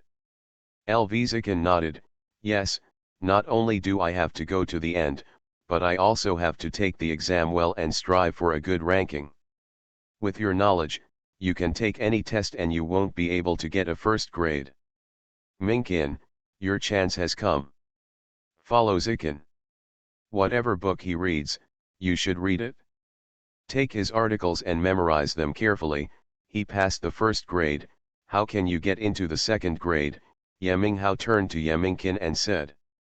Ye Mingqian's eyes lit up when he heard that Zikin was going to take the scientific examination. "Zikin, I will follow your example from now on and mark the key points in the books you have read, okay?" Zikin looked at Ye Minghao and said, "Be careful. Daxing is full of talents. There are mountains outside the mountains, and there are people outside. How can it be so easy to pass the first level exam? Don't go out and say this nonsense." Ye Minghao smiled and responded, "Of course, I am telling Mingqian. He complained to me yesterday that he didn't know where to start from so many books and asked me to help him highlight the key points. How many years have I left it behind? How can I still remember the important points?"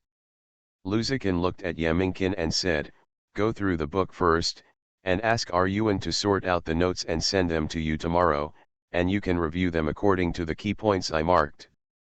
Ye Mingqian nodded repeatedly and said, "Okay, thank you Zikin. With your guidance, I feel much more at ease." Mrs. Ye was concerned about her daughter-in-law's affairs and asked, "Zikin, when will Miss Gu deliver things to Chang'an restaurant again? I want to see her." Ye Minghao smiled and said, "Auntie, who do you think Miss Gu is? How could she personally deliver things to the restaurant? These things are all done by her subordinates." Mrs. Jian looked at Ye Minghao with a smile and said, "You are very upright. You don't know how to obey. What does your aunt mean? She wants to see her daughter-in-law. Zikin needs to make arrangements quickly." Ye Minghao smiled and scratched his head, They say the back house is comparable to the imperial court, and it's true. Just now, my father said that people in the court have many twists and turns. My aunt is here now. She wants to see her daughter-in-law, so she asked Zikin to arrange something about Miss Gu's delivery. MRSGN laughed and scolded, "You are a straight-headed person yourself, and you still say that others have too many thoughts." Luzikin shook his head, "Mother, now is not the time. Grandfather's people have been keeping an eye on her. If Grandpa finds out, it will bring trouble to Xiao." MRSGN looked at MRSya and advised, "Just be patient and don't cause trouble for them. Zikin's vision must be good." Yeminghao clapped his hands with a folding fan and said, "By the way, at the end of the month, Miss Gu's Rouge shop on Daowin Road will open.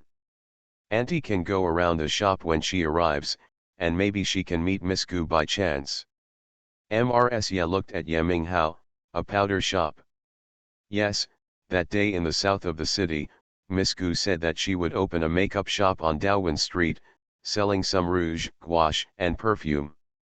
The perfume prepared by Miss Gu has a deep and long fragrance, which smells very good." Yeminghao poured it down like beans from a bamboo tube, regardless of Luzikin's wink. MRSya asked curiously, "Miss Gu can also make incense?"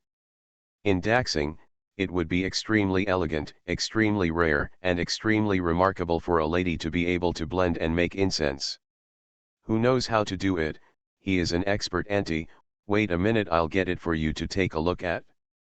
Yeminghao quickly returned to his yard, took the fragrant dew back to Qingfang Hall, handed the fragrant dew to MRSya, "Auntie, smell it."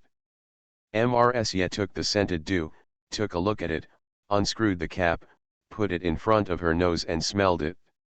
Yeminghao took the scented dew back from MRSya's hand, took MRSya's hand, put a drop on her wrist and spread it, and then applied another drop behind MRSya's ear.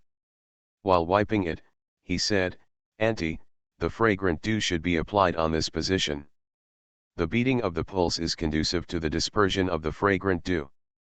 The high body temperature behind the ears will make the fragrant dew more fragrant. This bottle is a fragrance for men. It is made from more than 10 kinds of precious spices. It has a woody fragrance, mainly sandalwood, supplemented by others. By the way, it also has a nice name, Nuaniang. Auntie, when you smell it, does it feel refreshing and refreshing?" MRSya smelled it, nodded and said, "It smells really good, sister-in-law, smell it." MRSya stretched out her hand to MRSGN, and MRSGN leaned over and said, "Minghao has been smelling like this these days, and it smells good. I also asked Mingzin what kind of incense she used. I thought that I could use this incense to fumigate my clothes, but it turned out to be fragrant dew." Yemingjin came over, picked up the scented dew and looked at it carefully. "Brother, is there only one bottle? Can you share some with me?" Yeminghao reached out and took the fragrant dew. "This is for men. If you want to use it, you should use Wanju. That smell is more suitable for little girls. It smells fruity and sweet." Yemingjin felt itchy hearing this, "But where can I buy it?" Yeminghao looked at Luzikin and raised his chin. "Look for Zikin, he has a way." Yemingjin looked at Luzikin. "Brother Zikin, I want a bottle of fragrant dew."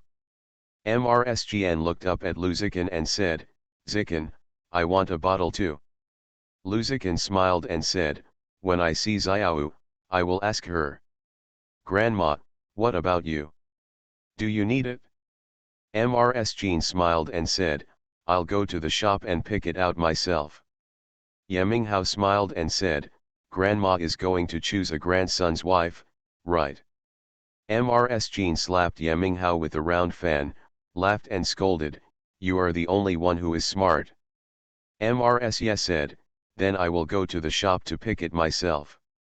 Luzikin smiled and said, "Xiao won't go to the shop, and you won't be able to see her if you go."